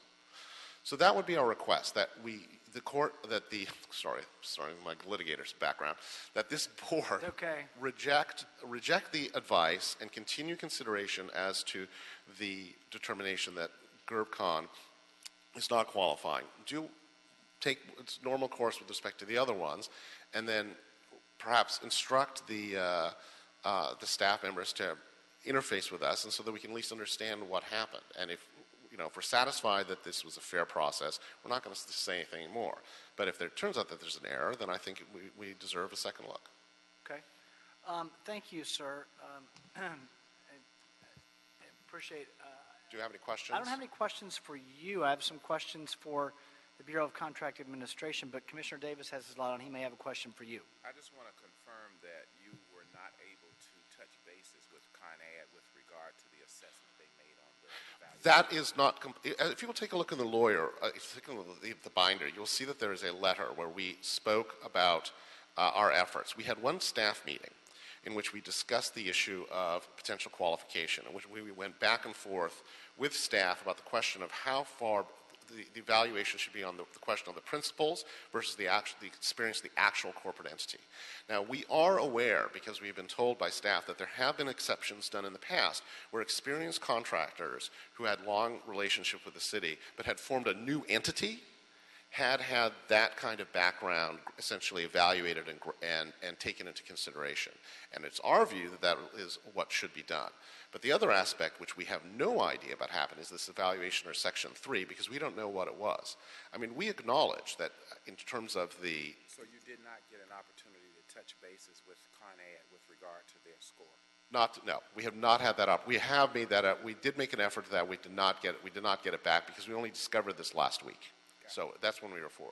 So we would essentially what we're asking for is an explanation, some understanding, and some back and forth dialogue. And if that turns out, and if we're satisfied that this was all done in a fair mechanism, then that's okay. But if we get some dialogue and we get them to understand maybe the valuation was not appropriate, then we think we should be added to the list, because the company is doing all this kind of work throughout Southern California. We see no reason we shouldn't be able to have the same opportunity for the city of Los Angeles, particularly given Mr. Gerbevac's long relationship, again, through other companies, with the city. You had not had a chance to No, get feedback. we have not had a chance to talk about this scoring, Thank you. because we were only informed about it last Wednesday.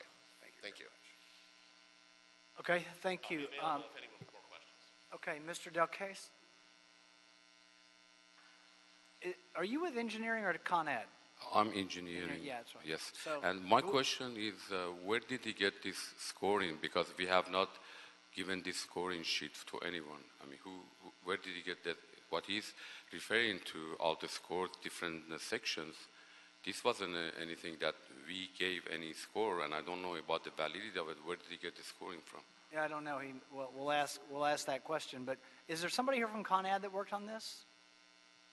Somebody here? Is Ms. McGlinchey? Ms. McGlinchey? Actually, nobody's Did here. Ms. Yes, yes. It certainly piqued our curiosity. Go ahead. I'll tell you where I got that scoring sheet. I downloaded it from the internet. It's in your packet. It's transmittal So number of course, 3. yeah. So the answer is it was provided. Whether it should have been is another issue. But That's a different question. Yeah, but go ahead. I went through hundreds of pages of documentation, and in that documentation, I found that scoring sheet was publicly issued as part of the supporting package for today's agenda. So you were not given this sheet through any other means That's from correct. us? The reason I found out about the scoring sheet was literally as I'm going through last night, working with my clients, analyzing, looking through the agenda items, seeing the background. That's when I discovered the scoring sheet. And I was like, well, that's interesting. I don't understand how this came from. So you didn't get the sheet from us, but you got it online? Well, I got it from you because I downloaded it from the cities. In other words, they didn't hand it to you in a meeting. No, absolutely But you not. got it online. No, we pulled it down. Now, we pulled it down. I downloaded it as the document, and it's identified as transmittal 3 in your packet. They're confirming its availability right now. Right. Okay. No, Ms. McGlinchey? No, nobody from BCA? Mr. Delcase, I'm happy to hear you on your response on this, but I think that council has raised some valid points that I want to move forward on the 22 as he has suggested. I'll talk to Mr. Jordan about our ability to do that. And I've got an idea how we can put them arbitrarily if we decide to add them into the mix. But the issue about the scoring, the 0 is interesting. Category number 3 is interesting. How many points did it take? Was it 74 points to get? 70 points. 70? Actually, they're 2 points away, and if they got the 3, then... No, actually, their score is much lower than that, and then they even got 8 points. They Their got the score was OBE, I know, but the the 8 total points score count. was 54 plus. So the score in the raw score was 54 plus, but they got 8 points. They were 62.9, so they were That is 7.1 after away. 8 is added, Yeah, yes. 8 points. So they are really way off Well, they get the 8 for the LBE, they but got 8 and then so did everybody else. it became 62 something, yeah.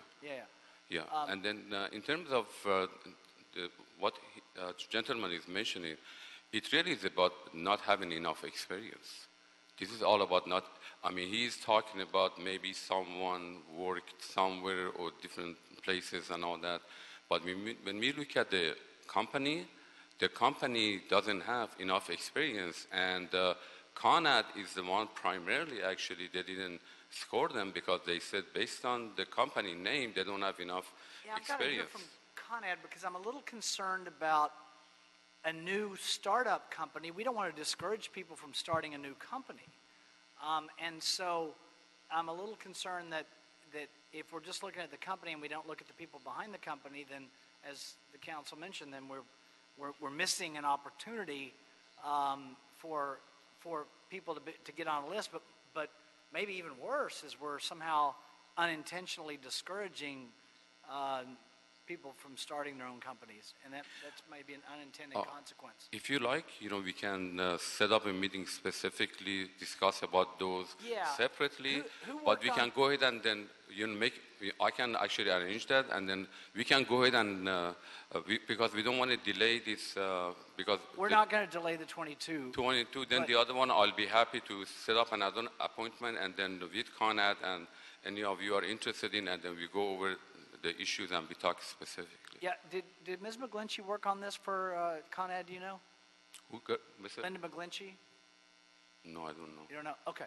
Well, what we're going to do then, colleagues, what I'd like to do is, obviously, the Bureau needs the list certified. So, Mr. Jordan, I'd like to put on the table that we go ahead and vote on the 22, and we leave open the opportunity to add GERBCon if, after a subsequent hearing that is set, we determine that, because we'd like to have contract administration to be here, I would specifically ask for Ms. McGlinchey on this issue, and we can get a summary of why the Bureau of Contract Administration did what they did, so we can determine whether we want to add GERBCon or not, and based on what we hear.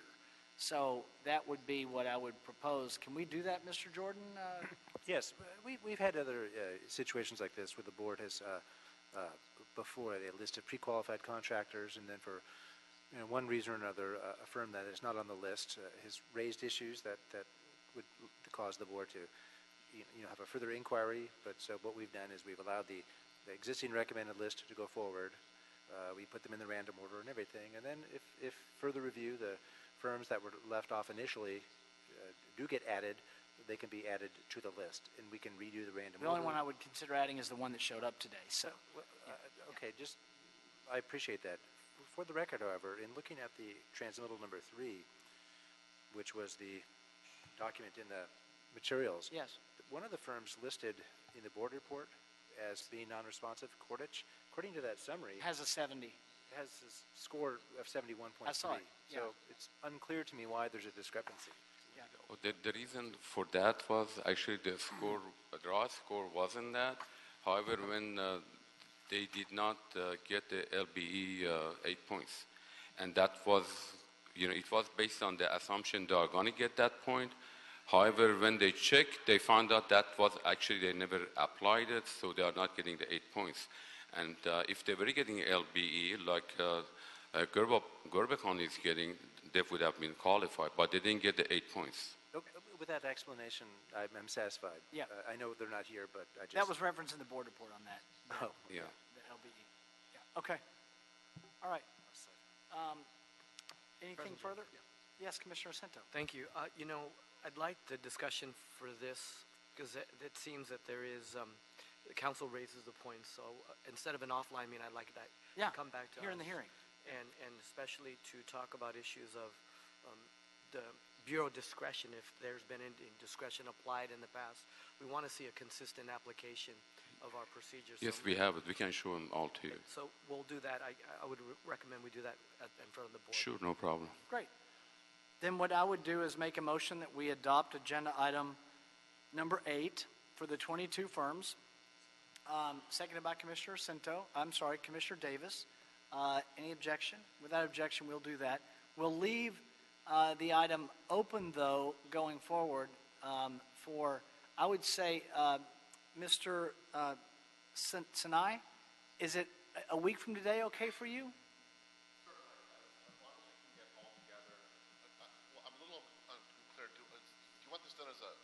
Yes, we want it done on the out here in the open. And so, would there be a preliminary meeting where we would get some understanding of what occurred? We could, in which case I would recommend that we do 2 weeks from today to give you time to meet with the Bureau of Contract Administration. I think so, because I think that open communication is the best way Sure. to get for everybody to understand the process, and for you guys to understand whether this is in fact the evaluation criteria that you want to use for these kinds of public contract institutions. So anyway, so we'll put it. Look, what we'll do is the Bureau of Contract Administration will be informed of our recommendation. Sir, you will hear from them. If you haven't heard from them, I would reach out to the people that you met with already at the Bureau of Contract Administration. So that puts us over to November 27th? No, November 13th. November 13th, Right. Monday. November 13th. Yeah, and That's 2 weeks. Mr. President, just so that I am clear on your commission's direction, you are moving forward with recommendations number 2 through 5, or are we also, is your board also considering item number 1, but just making Honest Plumbing and Cordage Construction to be non-responsive and leaving Gorbicon Inc. out of that list, or just continuing item number 1, recommendation number 1 on the table to come back to this board on Monday, November 13th, at which time the Bureau of Contract Administration can provide a report on whether Gorbicon can be added or not added to that list. We're moving forward on 2 through 5. Okay.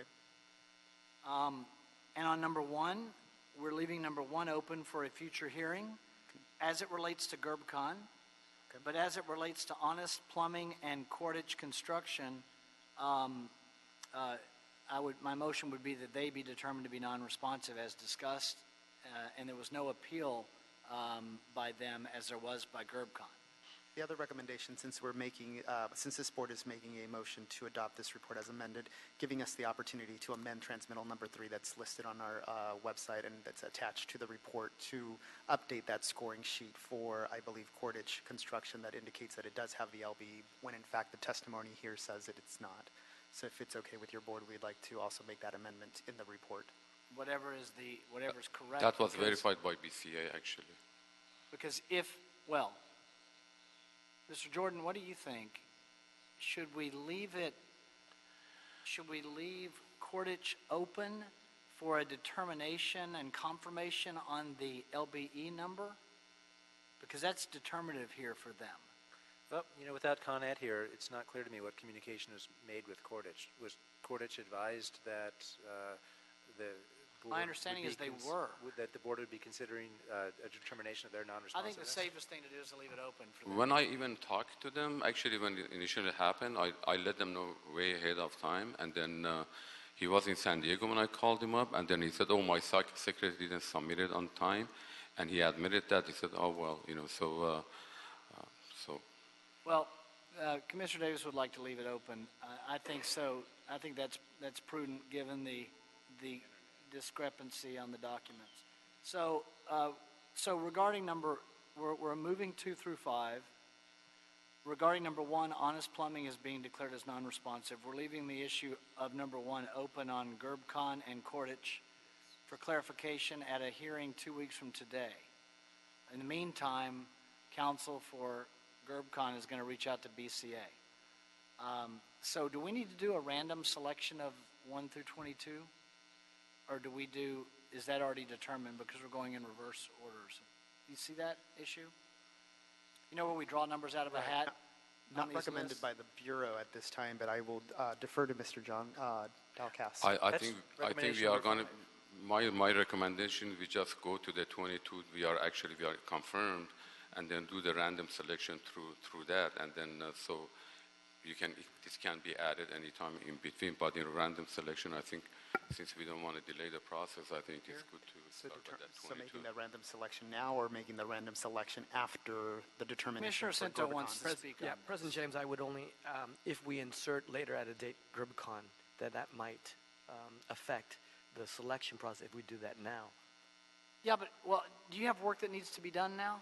Who, me? Yes, on the list. Do we need to go out on this list before 2 weeks? Sure. Okay. Just let me say, from Gorbicons' point of view, we understand the necessary aspect of getting this list processed and quickly. We're not going to raise the objections as to where we're put on the list. Okay. So you don't have to worry about that. We just Great. want to be on the list. Thank you, sir. That's So what we'll do is we'll do the random number. Gorbicon, if they're added, will be added at the end. Okay? So we don't have objections from somebody else that come along. Although I would have no problem just picking a random number later. So we don't have little folded numbers? No, we do not. So at this time, if your board would like to put this item on the table, we can create the random numbers for drawing, and then we can come why don't back. we can do it today. You've got a piece of paper there. I do. Okay. Just hold on for a moment, and we will, Mr. Campos will come up with 22 numbers. And all you have to do, Fernando, is just do 22 numbers, because the list in our board report has the names associated with the numbers. See what I'm saying? Yes. Just do 1 through 22. You don't have to write the names. And then somebody will draw the numbers out of a hat. And if number 5 comes first, then that will mean that the number 5 listed entity here, which is Kolich and Sons, will be first. Is that clear? So just for the record, we have 25 firms listed on the report on page number 3. I will only include the 22 that are being considered through recommendation number 2. Yeah, so scratch out number 8, scratch out number 7, because they may come later, they're not coming today, and scratch out number 10. Okay? And then what you do is you put all the numbers in a hat except for numbers 7, 8, and 10. Don't include a 7, 8, or 10. And the number that corresponds with what we pull out will be the order in which they go. Does that make sense? Completely, yes. Got it. Great. Okay. Quite a day here at the Board of Public Works today. Unusual stuff. Okay, so just wait a moment, and we'll be back for all the excitement around the order of the list. Sounds good. Thank you. All right, thank you. In the meantime, we will go to agenda item number 6,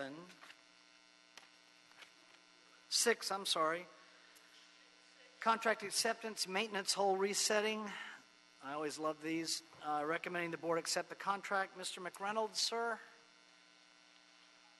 On number 6, wait a minute, Mr. Herman has a card on number 6.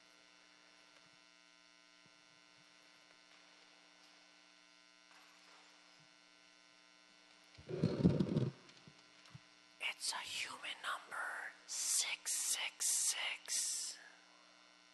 Yes, the number of the beast, 6. But since we're talking about Los Angeles River Bikeway, on item number 6, that's not the right number, that was 7. All CD contracts, acceptance of maintenance, hole resetting. Now, I don't know if I'm the expert engineer on hole setting, but I'm sure hell the expert about what the fuck CD all contract acceptance is when it's a biased racketeering system. See, they don't take the lowest bidder, they take the bidder who pads them with the secret letter, an envelope. And see, I brought my 42 USC sign here in protest, and it says specifically, fuck you. Contract acceptance under BPW 2017-25, BCABOS. No fucking shit. Fuck you.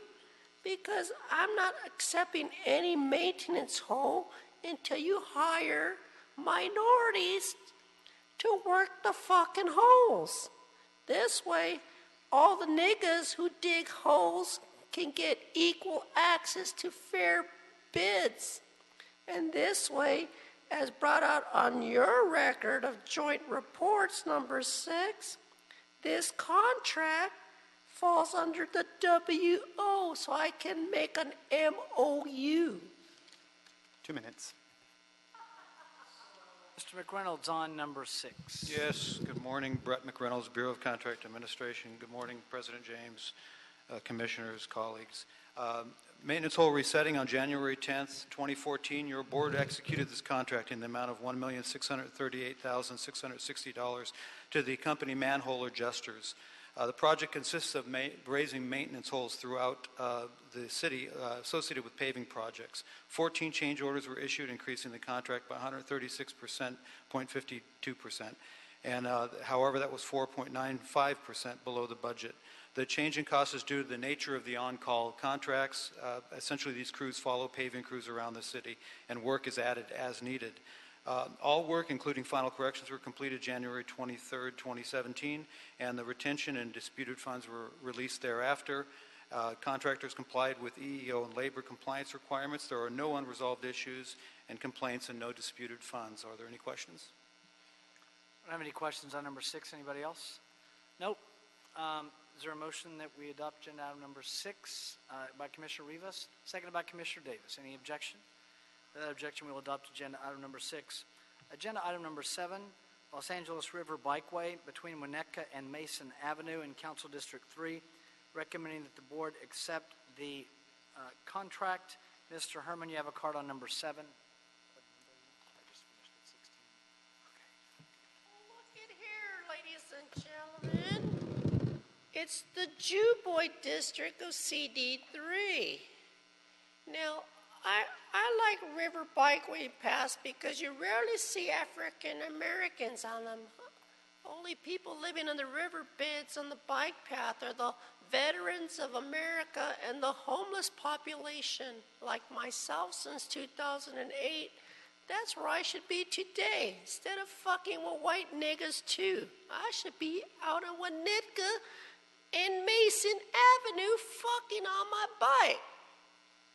But instead, I come in here to fuck with white niggas too of the Los Angeles River Bikeway, Mr. Bloomfield. It ain't my fault you're married to a black woman. I've never seen Jews marry outside their own kind. You see, I'm an open-minded man, but when you fuck with me, I become a racist because Herman Jason Wesson taught me to be a racist. This has to do with a bikeway. Yeah, and in the river bikeway between Winnetka and Mason, there are no black folks living in the riverbed there. There are none. I'm the only white nigger who rides a bike in that area in the river. And so in order to make it accessible and programmatic access, you have to apply by the 2010 ADA standard and let a white nigger like me safely maneuver on the bikeway. So fucking get up to code, speed dial the Department of Justice, and investigate my complaint of programmatic access for the disabled. Willits versus Los Angeles is an issue you haven't fucking addressed, and that doesn't address the river bikeway. So fuck you!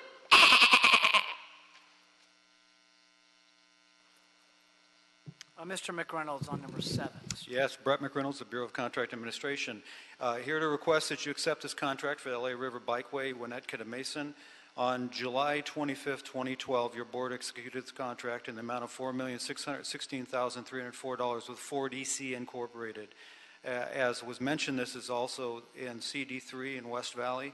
63 change orders were issued, increasing the contract by 9.22% over the awarded amount. However, 0.71% below the budgeted amount, bringing the total $5,041,850,057.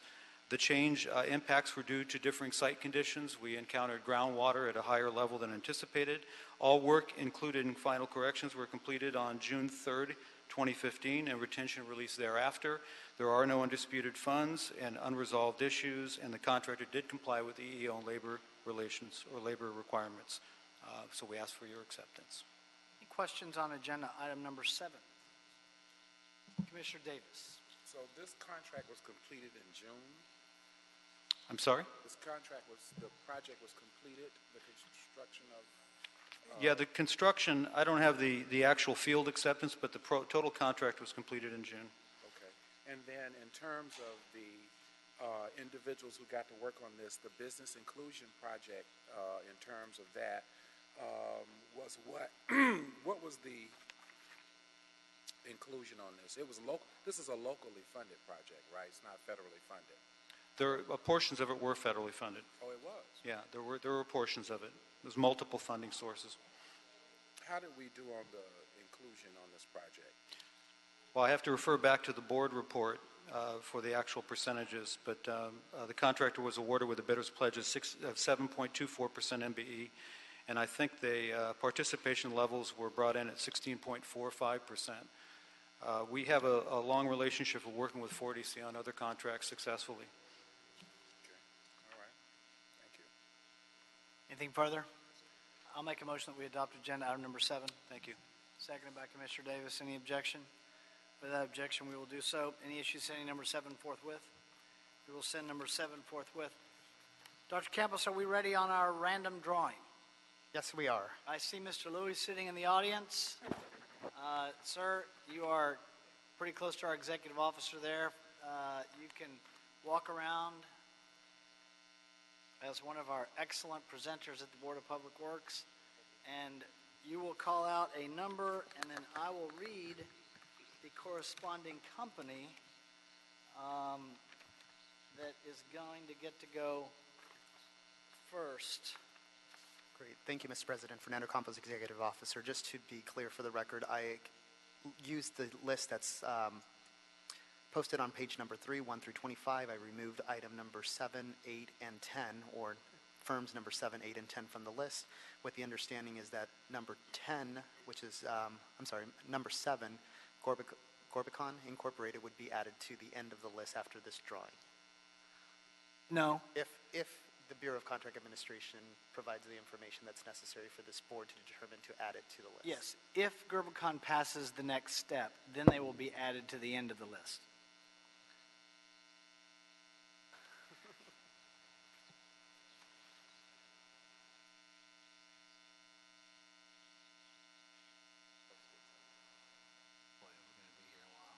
Oh, you stuck all those together there, Mr. Campos? Did you seal them with tape? Number 5. Number 5. So Coolidge and Sons goes first. That's the one I called out a minute ago as an example. I had no clue.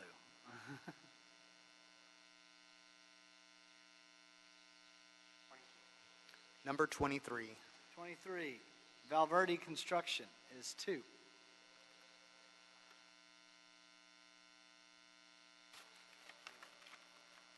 Number 21. 21. Steve Bubbelow Construction Company is 3rd.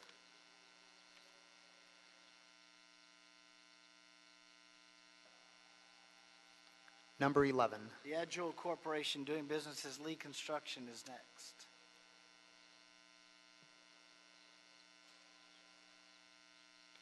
Number 22. Tomovich and Associates. Number 17. M&R Construction. Number 9. KEC Engineering.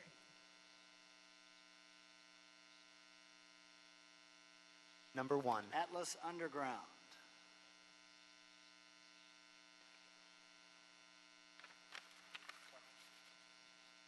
Number 20. Spinello Companies. Number 13. Mike Bubbelow Construction.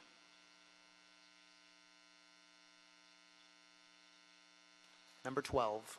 Matthew and Stewart Company. Number 16. Mladen Buntich Construction Company. Number 19. Ramona Incorporated.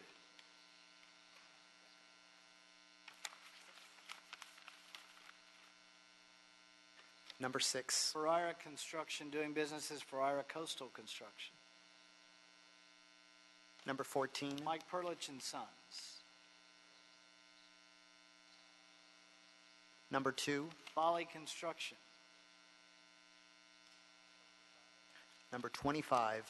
Vito Artukovic and Sons doing business as Vidmar. Number 4. Clark Contracting Corporation. Number 18. PPC Construction. Number 3. Blois Construction Company. Number 15. Miramontes Construction Company. Last and final, number 24. Vasilich.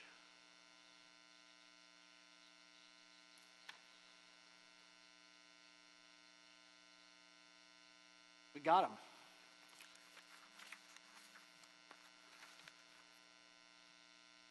Yes, we did. Yes, great. Thank you. Good job, Mr. Louis. Excellent. Once you got through that first one, you figured out the system. Okay, so that, well, let's close out number 8 then. So the motion is clear. We're doing 2 through 5, and we are declaring Cordich to be non-responsive. That's the motion. That leaves Gerbicon and Honest Plumbing. Nope. No, Nope. Honest. Yep. All right, we're doing 2 through 5. and then we're going to leave Cordich and GerbCon open, and we're going to declare Honest Plumbing to be non-responsive. That's my motion. And the other two are going to be heard 2 weeks from today. Is there a second on that? By Commissioner Rapenny. Any objection? Without objection, that will be the order. Any issue sending number 8 as amended forthwith? We will send 8 as amended forthwith. Thank you, everyone. That takes us to agenda item number 11. Quarterly status of personal services contracts.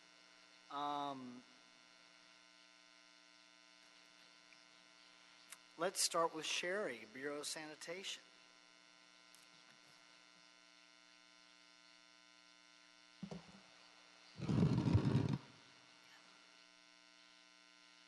Good afternoon, Commissioners, Bureau Rep, City Attorney. One moment, Sherry. Okay. Mr. Herman put in a card for number 11. Mr. Herman, number 11. Mr. Herman, number 11.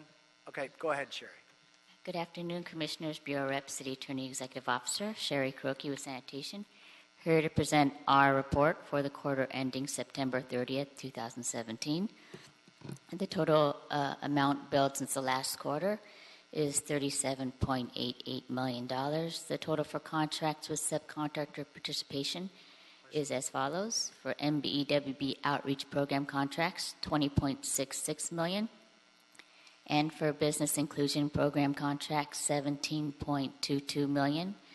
The participation breakdown is as follows. For the MBEWB Outreach Program contracts, MBE 2.4%, WBE 2.1%, OBE 3.4%, for a total 8.0%.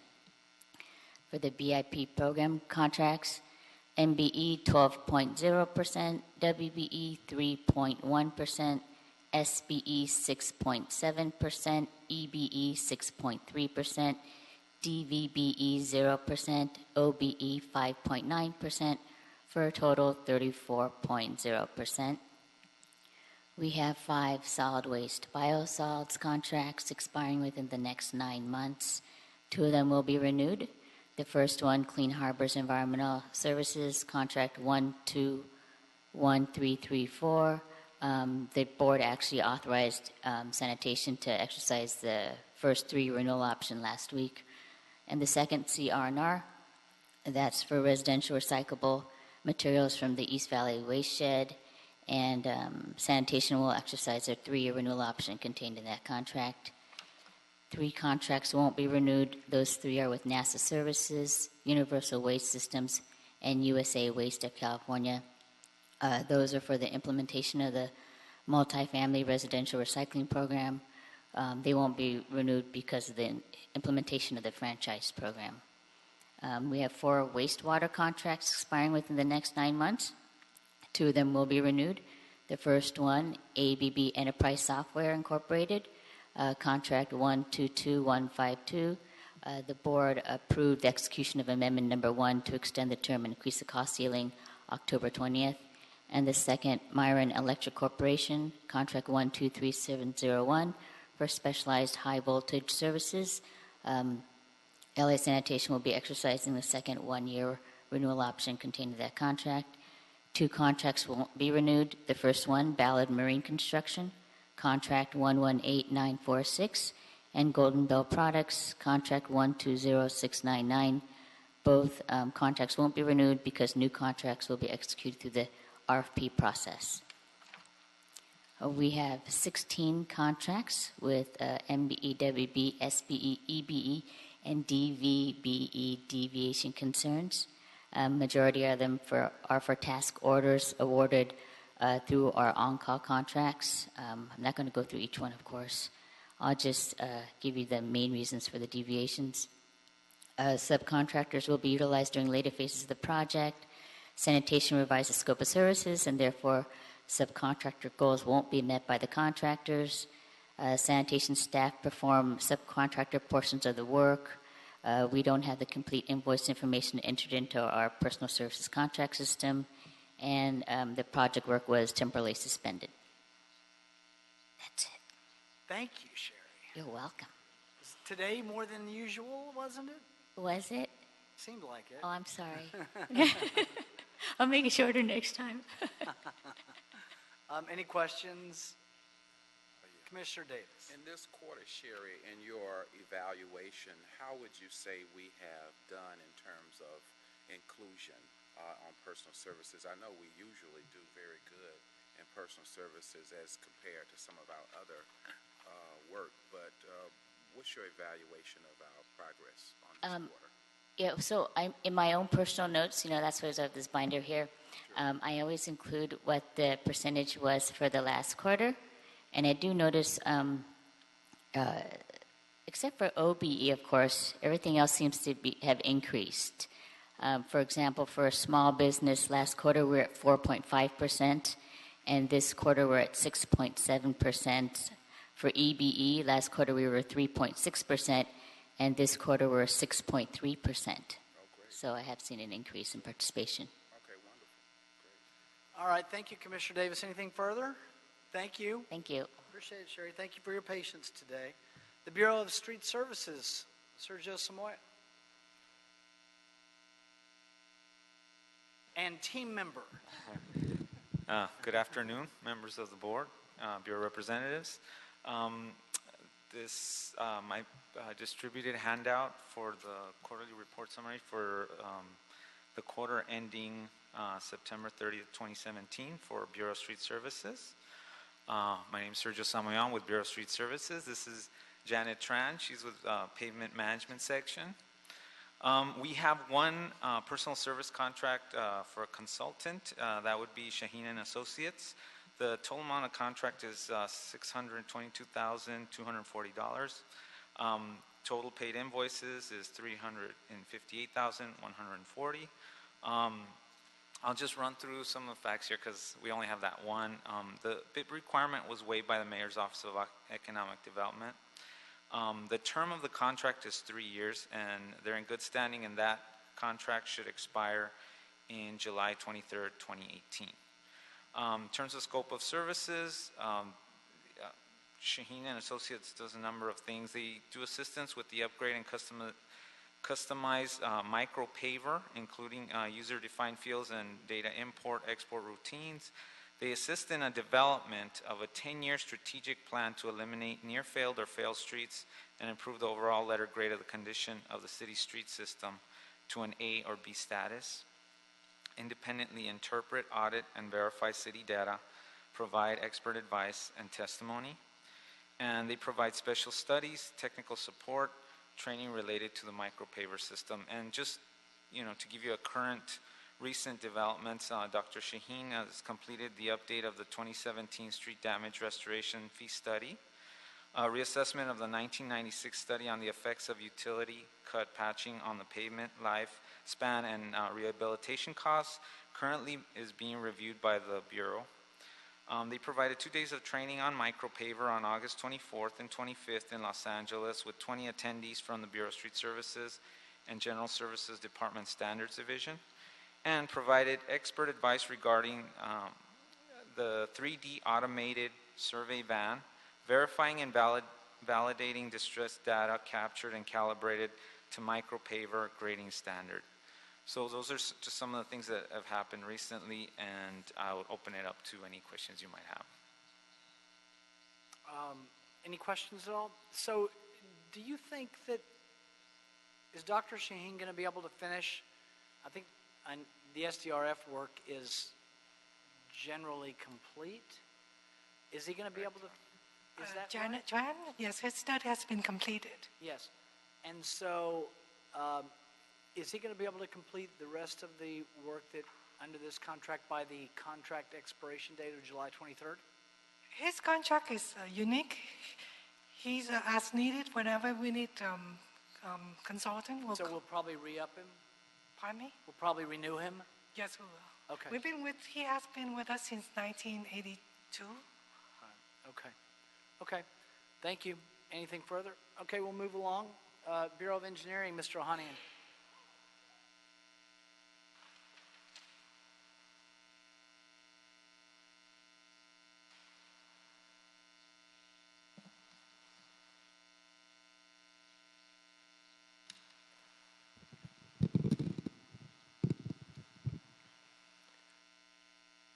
Eddie Ohanian from Bureau of Engineering. I'm here for reporting on the quarterly of personal services contracts managed by the Bureau of Engineering for the period of July 1st, 2017 to September 30th, 2017, which is the third quarter of the year. The quarter started with 130 contracts, 21 contracts expired, and 24 new contracts were executed. The quarter ended with 133 contracts, and total of $16 million was invoiced to those contracts, to those task orders.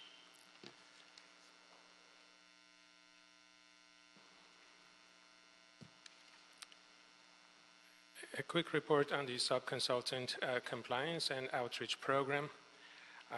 There are 94 contracts that are subject to MBEWB outreach program, out of which a 42.8% was subcontracted for the amount of $2,334,409. MBE participation has been 12.6%, which is slightly over the 12% goal for this program. WBE has been 543,657, which is 10%, which is much higher than the 2% pledged for this program. There are 46 contracts that are subject to a BIP program, business inclusion program, of which 327,000 was subcontracted, which amounts to 43.1% of this amount. And 24.8% was MBE, which is slightly higher than 18%, which is the goal. WBE was 3.8%, slightly below 4%. SBE, 21.8%, again lower, slightly lower than the 25%. EBE, 7.6%, very close to 8%, slightly lower. And DVBE of 2.1%, again lower than 3% of our goal for this program. 14 contracts were as part of the disadvantaged business outreach program. And out of this program, $3,618,947, which is 37.0% was subcontracted, 26.3% was subcontracted to DBE, which is much, much higher than the 6%, which was the goal for this program. Again, there has been $64,706,484 of task orders were issued, and 20 of them are less than $100,000 projects and contracts, and then 14 are above 100,000.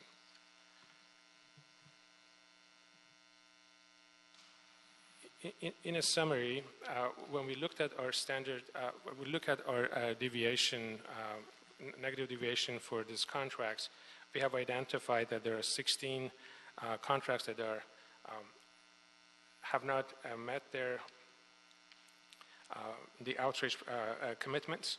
However, when we looked at every single one of them and we met with the contract managers, 15 of the 16, they have sufficient money and time available still in the projects, and therefore they all have told me that they're going to meet all the commitments. There is only one project out of 16, however, which is on page 12 of my report, that is not going to meet the commitment.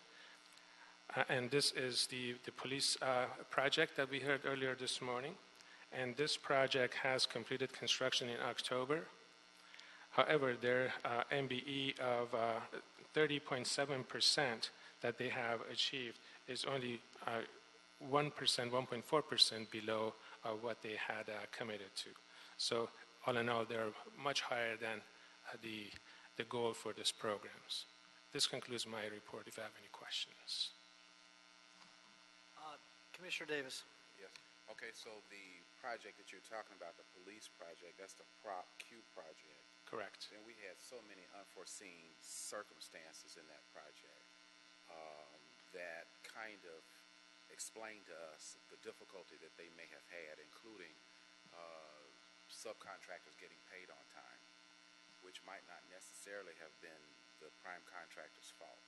So I do hear and receive your assessment of that particular one. They did make some effort towards diversity there. But again, there were ways in which hopefully in the future we'll be able to work together for circumstances like that to be able to achieve the goal.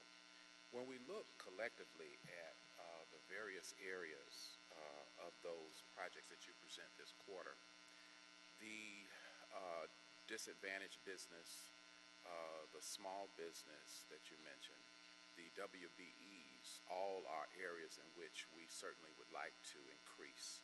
And I think your observation that there still is some work to be done on each of the projects where we will have an opportunity to reach those goals. So my comment to you is I hope that we get lucky, that we are able to reach those goals. As I look at all of the various bureaus that present, you seem to have the lion's share of the opportunities for us to achieve inclusion and diversity in public works on construction projects. So it is my hope that we will be the role model, specifically in engineering, as it relates to that. And I hope that I don't know if you mentioned the sidewalk program.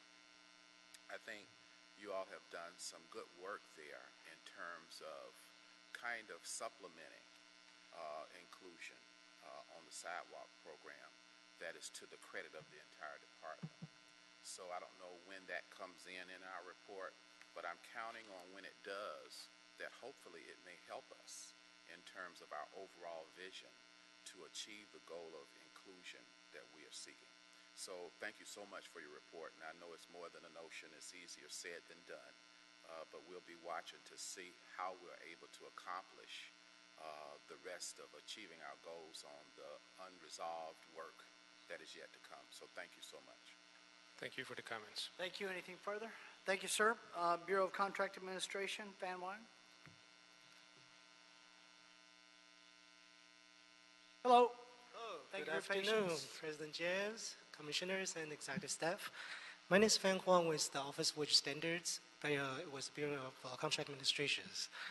On May 6, 2016, your board adopted and executed contract with 12 consultants that will place on our pre-qualified call list for various wage standards enforcement and implementation projects. Out of those 12, 0 contracts will be expiring within the next 9 months. During this reporting period, which covers the first quarter of the fiscal year 2017 to 2018, the total paid invoice amount was $83,871.95. During this reporting period, community business organizations we partner with reached 30,188 employers and 10,326 employees through performing door-to-door, direct outreach, one-on-one consulting, and outreach professionals and business organizations.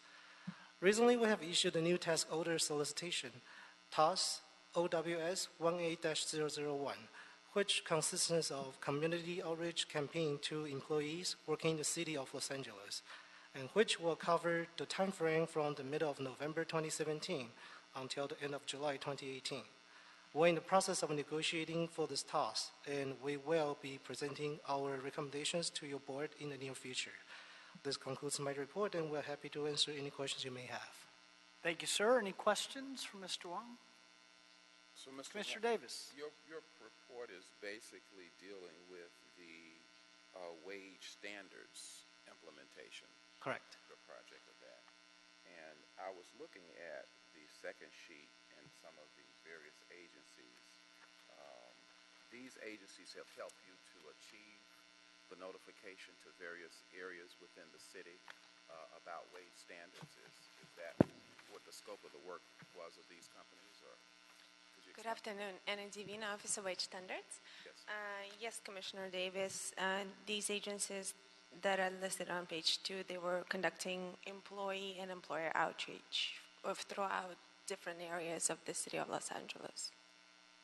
Okay, we did have, I didn't notice, let's see, we have some Korean Americans, we have the Black Workers Center, we don't have any Asian American outreach, huh? Oh, Korean, I'm sorry. And then the Latino, we have the Coalition for Humane Immigrant Rights organization helping us in that area. Is that correct? Correct. I'm And just looking at the diversity here, that's all. yes, they have different language abilities, and they cover different areas of the city of Los Angeles. Great. So overall, what kind of progress do you evaluate we've made in implementing this wage standards program in terms of notification and response from those small businesses that are part of our program? How do you, from your work, from your perspective, evaluate our progress thus far? We are doing our best, and we receive a lot of positive feedback from the business community, and they contact our Office of Wage Standards, and they also contact us through our website, wagesla.lacity.org, and they can always direct their inquiries and get more information about the minimum wage and paid sick leave if necessary. So overall, we are definitely making progress. Great. Well, I thank you for the diversity that you have used in terms of identifying organizations to assist you in the outreach. I think that's critically important. And again, I think that this program, as always, is a program that's going to be very good for Los Angeles. So thank you so much for your work. Thank you. Thank you. Anything further? Great. The oral report will be received. Dr. Campos, have we cleared the desk? Yes, you have. And we are adjourned. Thank you, everyone.